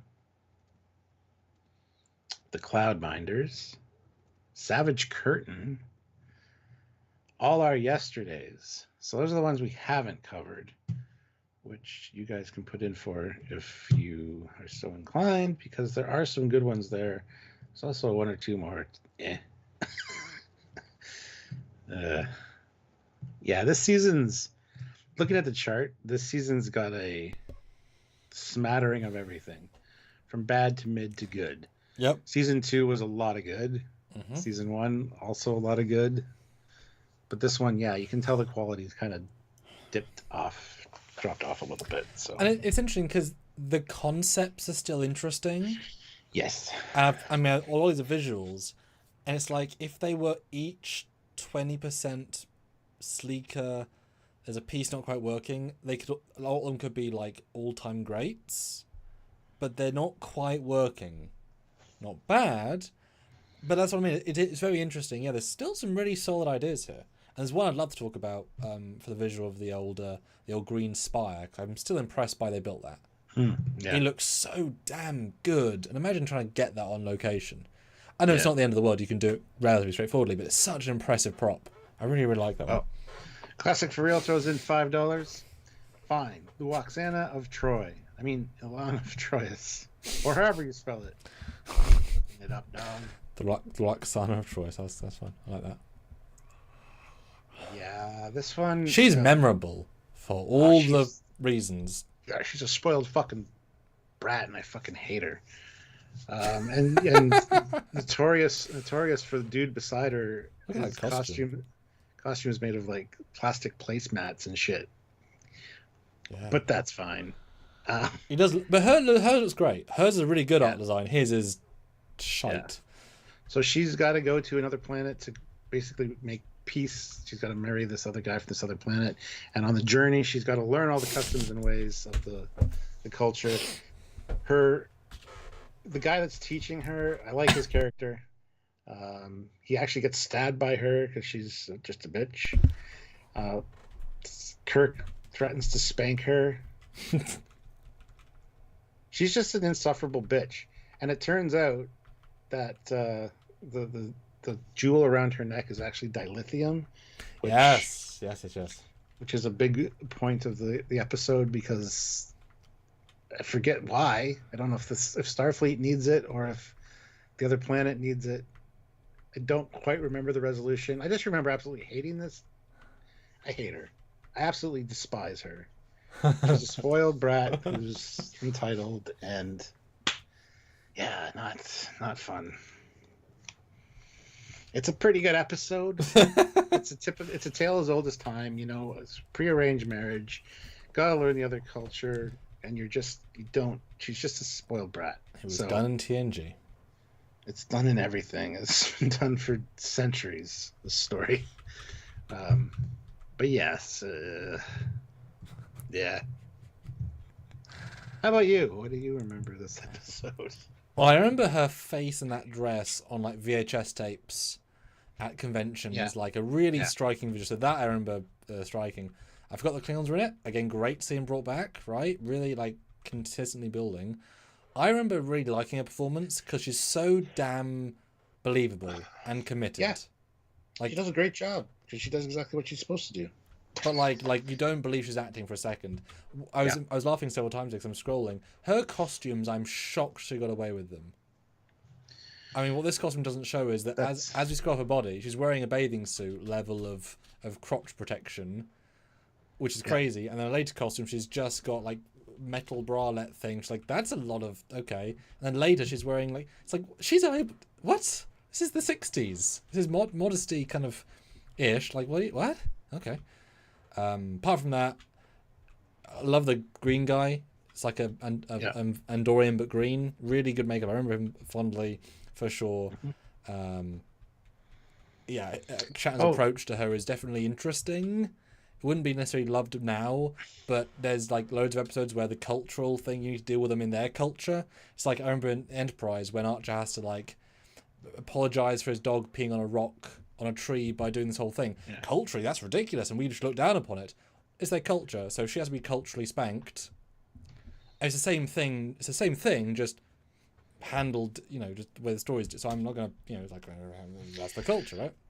There's also a really good subplot in here that I always forget about with the Klingons attacking the Enterprise, and it's beautifully done and remastered. There's some really good visual shots. There's also a problem with that dilithium on the Enterprise, which solves their problem because they use her necklace. Yeah. But I don't remember how it ends. I think she just agrees to do the job she's supposed to do. Yeah. That she should become not spoiled. I also remember this one when we did TOS sets. This has the extension on engineering, that side room, which you never think of. But if you build in 3 sets, it can exist there. So we had that built. I have no memory of it particularly, but like, oh cool. But in scrolling, I don't believe that she'd go after Kirk. Like, that all seems like, oh, he's kissing another woman. It's always the same damn kiss. Two-handed, smooch. It's always the same damn kiss move. But yeah, performance-wise, I think she's great. Love seeing Klingons. I can't speak to the individual dialogue, of course. I don't remember it. I mean, I would say a C. It feels... Yeah, I enjoy it fine. You know? I think C is very fair, yeah. Because it's one of those ones, I see the episode title and I'm like, ugh. Yeah. I'd rather not. I guessed that from the start.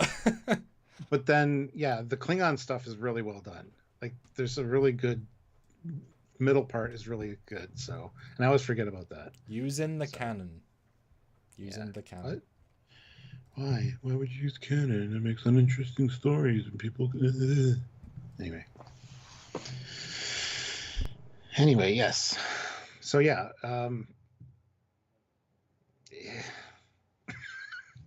It's fine. All right. What's next? Classic for real, $5. Dan Ben brought up a good point. The Medusan episode is in this season, so an important contribution for Prodigy at least. Yes, Is There No Truth in Beauty is the name of the episode. Which we'll pull in because you super chatted for it, apparently.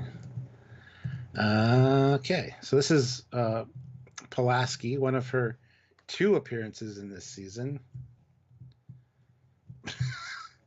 She plays a blind woman who uses a sensor net dress to see. She's got a telepathic ability and connection with the Medusan that they need to get to wherever they got to get him to. The guy that she comes on board with is super jealous of her connection with this Medusan, and he attempts to kill the ambassador, the Medusan ambassador, and as a result goes insane because the chest opens and he sees the Medusan, and that drives any human insane. So he sabotages the Enterprise, and the Enterprise goes faster than warp 9.5, and as a result leaves the galaxy. So they are stuck in a void outside the galactic barrier again, with no way to get back. But there is a way to get back. Spock knows that Medusans have excellent intergalactic navigation experience and abilities, so he mind melds with Medusan to take the ship back to normal, to inside the galaxy, normal space. And when he goes to undo the mind meld, because the Medusan loves hanging out in his body, when he goes to undo the mind meld, he forgets to wear his visor, and everybody thinks he's going to be insane, but he's not. The end. But yeah, this is a young Kate Pulaski as a blind lady. Again, leaving the galaxy past the galactic barrier. So, and yes, Royston, yes, she's in another episode in this season as well.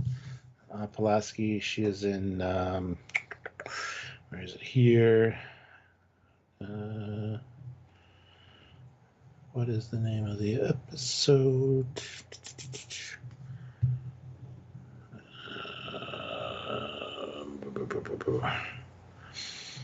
Can't recall, but she is another member of the Enterprise crew. Sorry, hi. Had some real life stuff there. Yeah. Yeah, this one's odd. I remember it being decent and memorable, but not necessarily good. I didn't understand anything you said because I had to deal with something. Is that what you were saying? How do you summarize yours in a sentence? Sorry. Just really? Yeah, yeah. Brief sentence. Another intergalactic trip because they leave the galactic barrier and go outside the galaxy. I mean how you like it. I mean the actual plot, just like your appreciation. It's pretty interesting. It's got a lot of really cool elements. Introduction of the Medusans, and the remasters, you get to see the Medusan ship at the end as well, so that's great.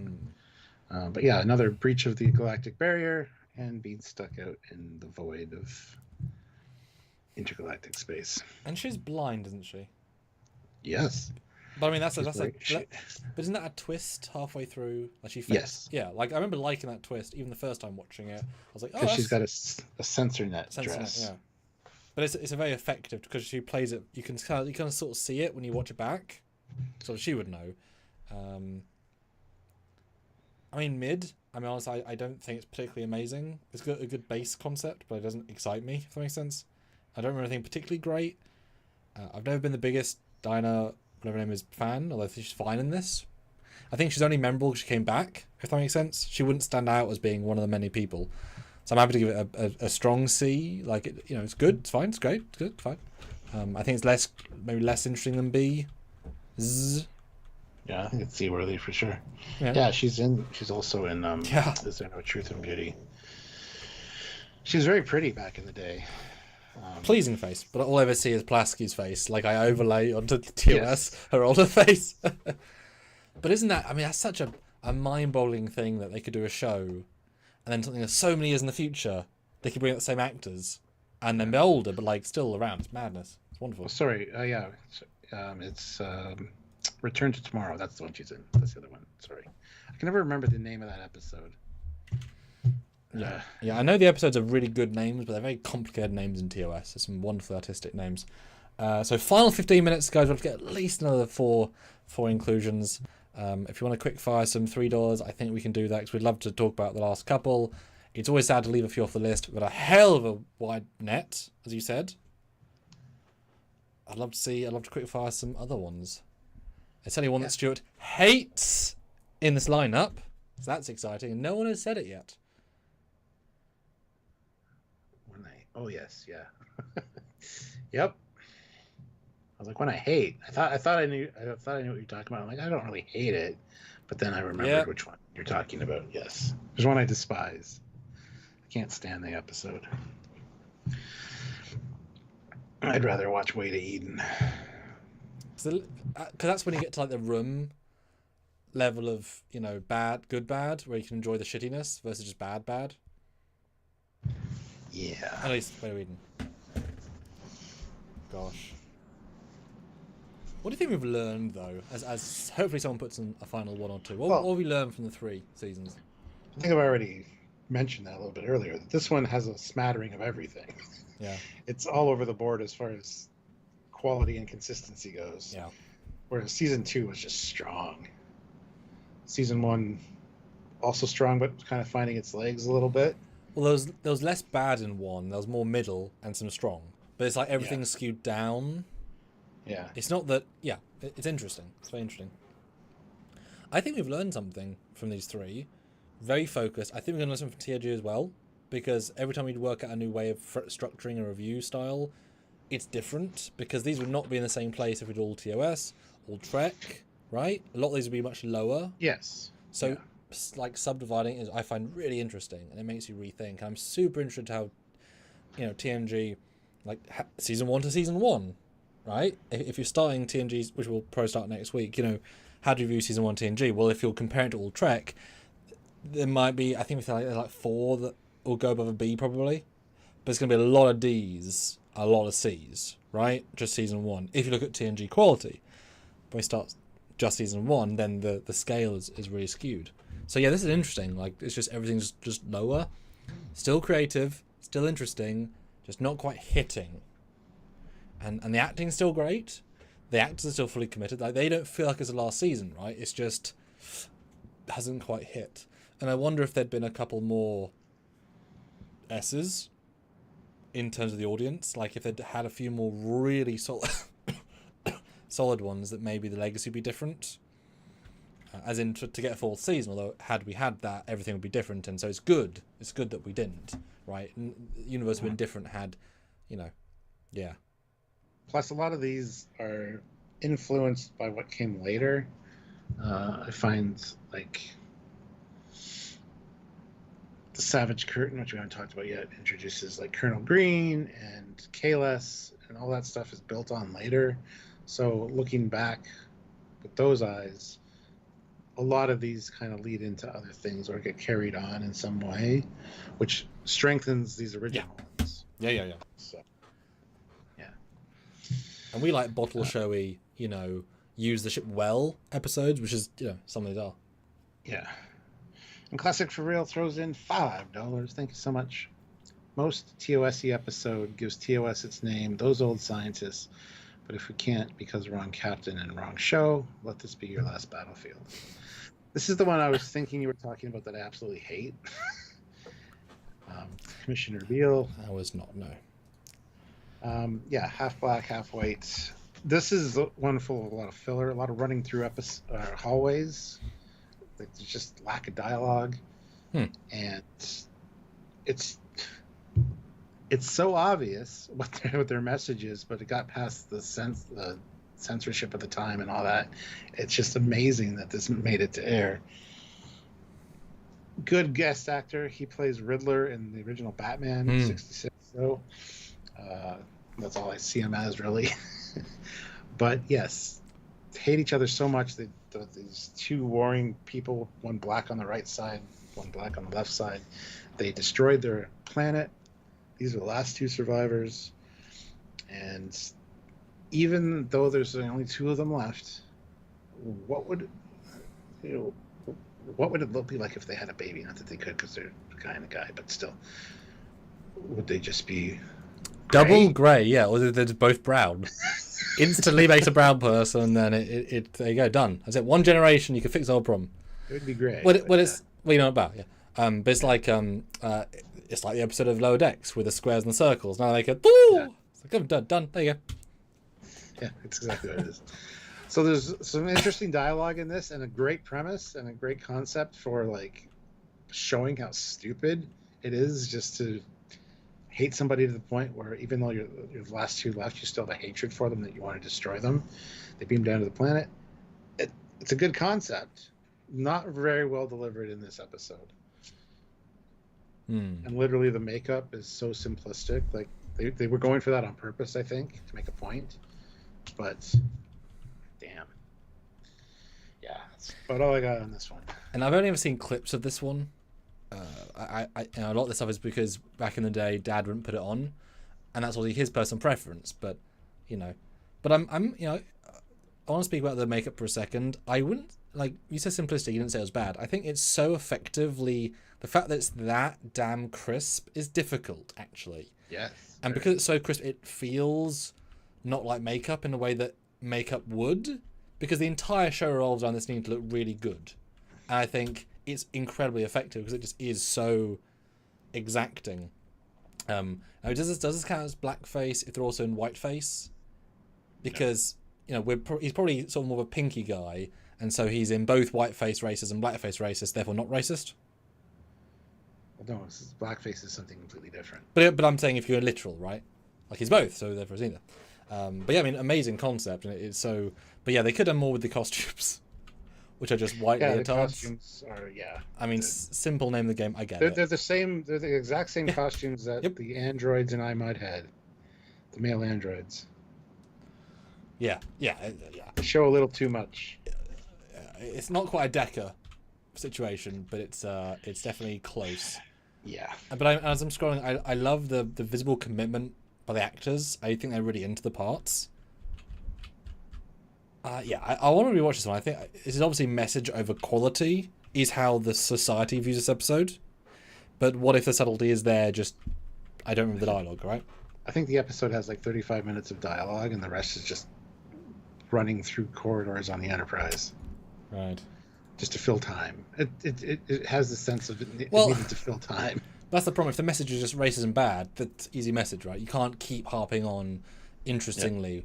Yep. I think that's why probably partially why you just like the guy who never talked about the episode with the guy with the split personality, the bubble ship on the planet. Like it recycles itself a bit, right? It just keeps going in the same concept. You can't always keep going.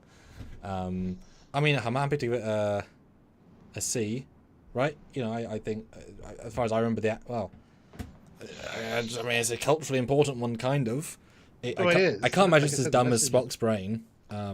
But then again, I think the acting would have to be better in the last episode of Intruder. If you're going acting, if even good acting can let it down, then it should be. If you say it's that boring, then a D. But I don't know enough. I'd be able to. Well, it's at least a D, because I'd rather watch the lights of Zetar or Spock's brain than this. I can't imagine it's an F. I mean, I know people like the episode. It's not an F. It's not an F. Yeah, yeah. Because of the meaning. Like, I'm not saying it's an F. This sounds like I want to rewatch then, or watch fully. I'd much rather watch everything in C. Turnabout Intruder, I'd probably still rather watch that. So. Yeah, but you don't like boring in stuff, which is absolutely fair. Okay. Wow, we have started to cram in the season of Ds. Interesting, guys. We have another 6 minutes. We'd love to get 2 more after the classic ones. But I will also end the poll. 38 votes. I mean, hey, 2 more. If anyone hasn't voted, 40 votes. 2 more would be good. Classic for real, $5. The Savage Curtain, where we learn all about Colonel Green and Kahless. And I'm so glad they kept that consistent. Sorry, who? Them later. Who did we learn about? I can't understand your accent. This is the Prime Universe, so it's Kahless. Oh. Okay. Damn, you ruined the joke. I couldn't even do the joke. I know. I didn't want you to. Yes. This is actually a fun episode. You get to meet some historical figures, including Abraham Lincoln, Genghis Khan, however you want to pronounce it. Oh, they say Genghis Khan. Yeah. Oh, dear. Kahless and some crazy psycho bitch. I can't remember her name. And Sarek. The aliens. Oh, not Sarek. The guy. The Surak. There you go. Yeah, he's in there. I just scrolled. And I'm like, Yeah. oh, yeah, Sarek. Yeah. And the Excalbians are fantastic aliens for TOS era. Yeah. They are rocks, and they become molten, and they turn into these beings that, while still human shaped, are not like, it's fantastic makeup for the time, and one of the best aliens in TOS, in my opinion. Testing the humans as to see how they'll deal with this situation, to understand the concept of good and evil. There were really some fantastic scenes with Abraham Lincoln coming aboard the Enterprise, and he gets a whole presidential welcome. They're in fancy dress, and even the dialogue with him and Uhura, where she's like, "Why would I be offended by that? It's just a word."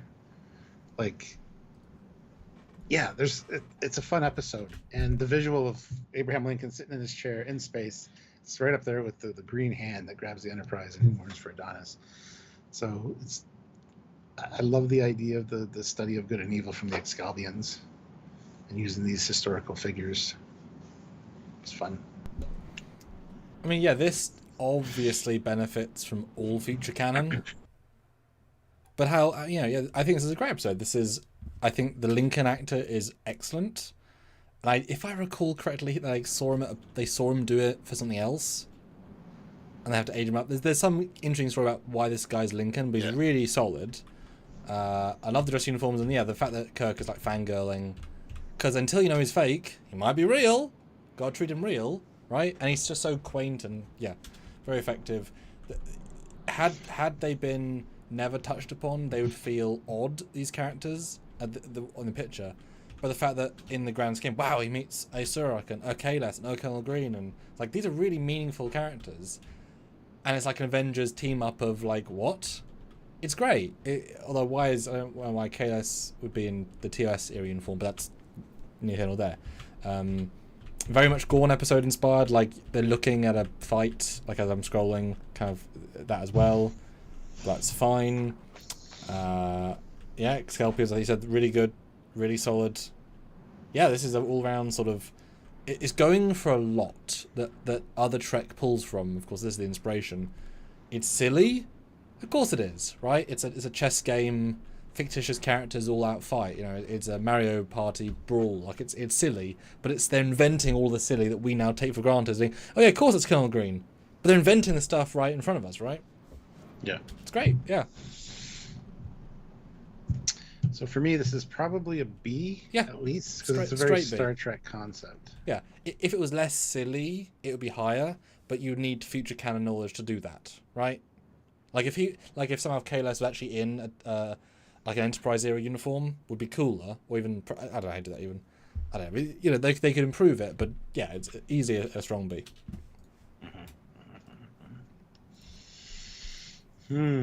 Well, I'm going to throw one out there as the last one. Okay. I'd love to get one more though, but yeah.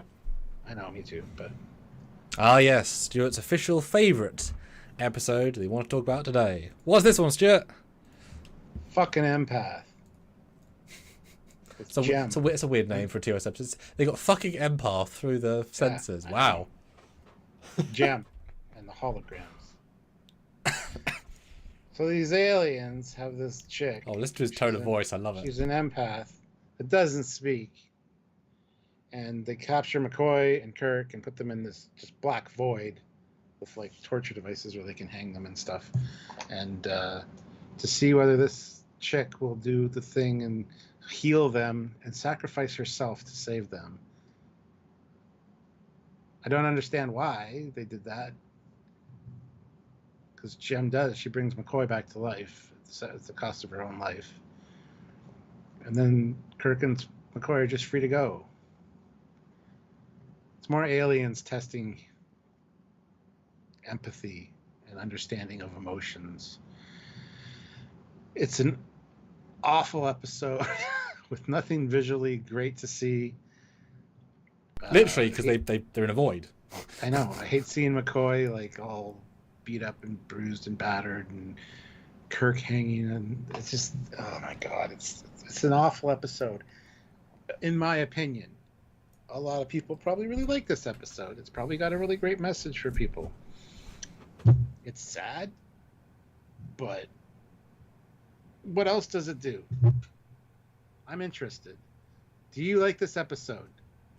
Say yes or no in the chat right now. Because I hate this episode. And just so you know, permabans will be dependent on your answer.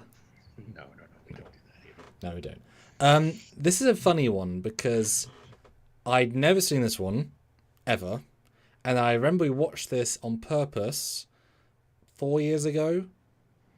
We sat down, we turned it on, we watched it in its entirety, having been, oh my god, a new TOS episode. I remember nothing about it. Exactly. And that's bad. Having relatively recently watched it in the grand scheme of Star Trek, visually I kind of remembered the nothingness, and these are kind of worse but also better versions of the cage aliens. It's kind of a cool look. That's fine.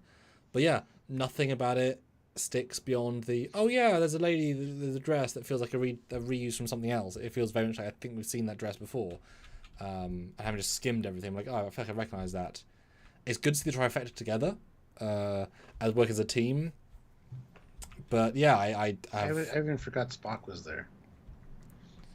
Yeah, so. I've having seen it, and I have nothing to say. It feels more, from what I do recall, it feels more like a Twilight Zone episode, as if they said, hey, here's $7,000, make some sci-fi uniforms, we'll give you a void, boom. That sort of abstract story, but it doesn't work super well. Yeah, I mean, skimming through it now, I'm like, okay, it's some interesting visuals for sure, but it's such a stark contrast with the background. I mean, that's probably the point. Yeah, for sure. But I don't understand the whole purpose of it all. I just understand empathy and whether she's willing to sacrifice her life for others. Mm-hmm. Cool. What does that get you guys? Knowledge. Okay, sure, fair. It's very Star Trek, yeah. Mm-hmm. No, it's very Star Trek. I mean, it's quite Cage, right? Just done worse. Very, yeah. Or at least, well, I don't know. I mean, it's got at least a D, right? Yeah, that's fair. Vote now, guys. Do you want to give it a hard F? Okay, I vote D or F, or any other ranking that you see fit. Throw it in the chat right now. And I want to throw in one to end on as well, if no one's good, because I want to just briefly mention them. Sad no one did, but I'll be brief because I remember the premise, not necessarily the episode itself. Okay. D or F? Put this D for now. Vote now, and one more subject would be so nice to get there. Vote now on the episode, and I'll throw in my last one because I want to talk about it briefly, because we're not necessarily going to talk about it again. I don't remember the episode name because the episodes are complicated, but it's the time portal into the past one. Oh, the Paradise Syndrome. Yeah. Oh no, that's the Indian one. Time portal into the past, where Spock probably impregnates a cave lady. Yeah. And that's totally not Gary Seven's computer. Yeah. All our yesterdays. I think this is an amazing concept. I've always thought this was so fascinating. I love the actor, the guest star. He really sings. The fact he's everybody and nothing. I love the idea of them all being put into the past. But it's like it's a locked version of the past, so you can't change it. But you can, but you can't, and you get affected by it, which is such an amazing concept. The Spock becomes a proto-Vulcan, personality-wise. Like, it's such a fascinating thing. And, everyone will die on this planet.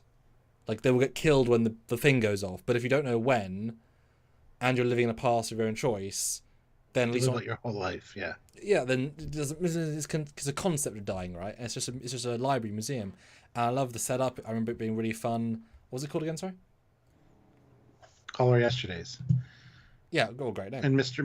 Ataz, which is A to Z, because he's a librarian. Gosh, much better last episode. Had this been the last episode, like as a really fun concept to go out on. I just love the start. He just pushes them into. It's like, oh, people. Oh, not literally, but like I remember the tone, like, oh, you can't be left alone because you'll die. Let me just thrust you all into the past. And now, without tech, there's problems with that though, because it's like you must be prepared. You must be like. Prepared to live in that time period, but he just shows them through. But he's got no time. And Zarabeth, I think is her name, that she was a criminal or something, accused of something, and sent there to be as like her punishment. Yeah, this is a great episode. Good, fantastic concept. I love the fact that as I'm scrolling, it's so the Guardian Forever, the way they jump through, it fades and they go through their end. It's so like, but it's like such an effective, simple use. Great costumes, great use of props. I just love the fact that you really care and see Nimoy do something fun. And his frostbite is it's fun, and she's a good actress, and the concept that they got pregnant, had a baby in the future, and it's a Spock half child, like all that stuff's super interesting because he kind of fell for it, and it feels kind of genuine. Yeah, I've always thought this is a really, really strong concept. Not the best episode, but like I'd say it's a strong B, if not touching A. I think this is probably an A. Yeah. Well, yeah, I have to rewatch the context, but yeah. I think there's a bit where Spock is actually content staying in the past because they have no physical way to leave. So he's like, well, I mean, how, Dr. McCoy? But also it's nice because he's got a girl. It's great guest cast.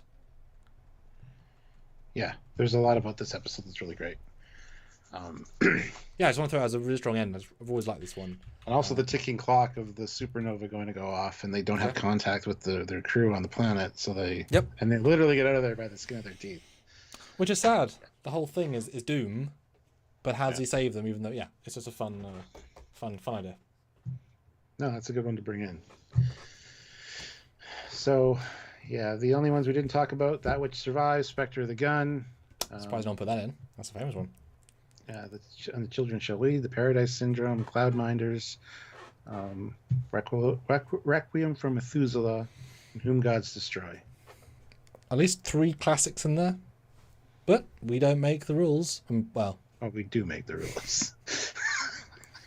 100%. We don't make the choices. We do make the rules. But end the poll. 41 votes. Is TOS season? Oh fuck! I realized I should put season 3. I thought that was clear by the. Damn it, I meant it's TOS Season 3, so is TOS actually good? Of course it makes sense. Oh. Damn it. The poll result is skewed because you just all said TOS is good, but I meant Season 3, so I can't... Oh, damn it. And TOS should all be in capitals, but that's okay. I didn't even look at it because you read it. Missed the Season 3 bit. Bollocks. That's okay. Classic Frill, though. He wants the black, white, black, and F! No, he doesn't. He wants the one he's had. He's already an F, so you're already ahead of me. Good job. I'm way ahead of you. Wow. And on that note, this has been fun. This will be fun doing all the other series like this as well. And we won't do them all in like 1 week because we can't, because there's 7 seasons for most of the other ones. So, but we'll space them out. We'll have stuff in between as well. But it'll be fun to do this because this is going back and refreshing our memory about things. And TOS was great to go back to. We haven't really talked about TOS very much, which is sad. And like I said, skimming through some of the episodes today, I'm like, I need to go watch some TOS because there's some really good content there. And really worth doing as a literal 3-parter, day and day, because we did a hot, and if you've been with us, I'm sure you have all 3 days, really like, everything's been covered, we visualized everything, we talked about everything, like it's such a refresher on just the thing that was the original series. Yeah. Amazing. All right, well... We will see you guys soon. Tune in next week for all the things. And thanks for being here and supporting and helping us do what we do. Yeah. So until next time, he's Commander Cocky. He's Captain Foley.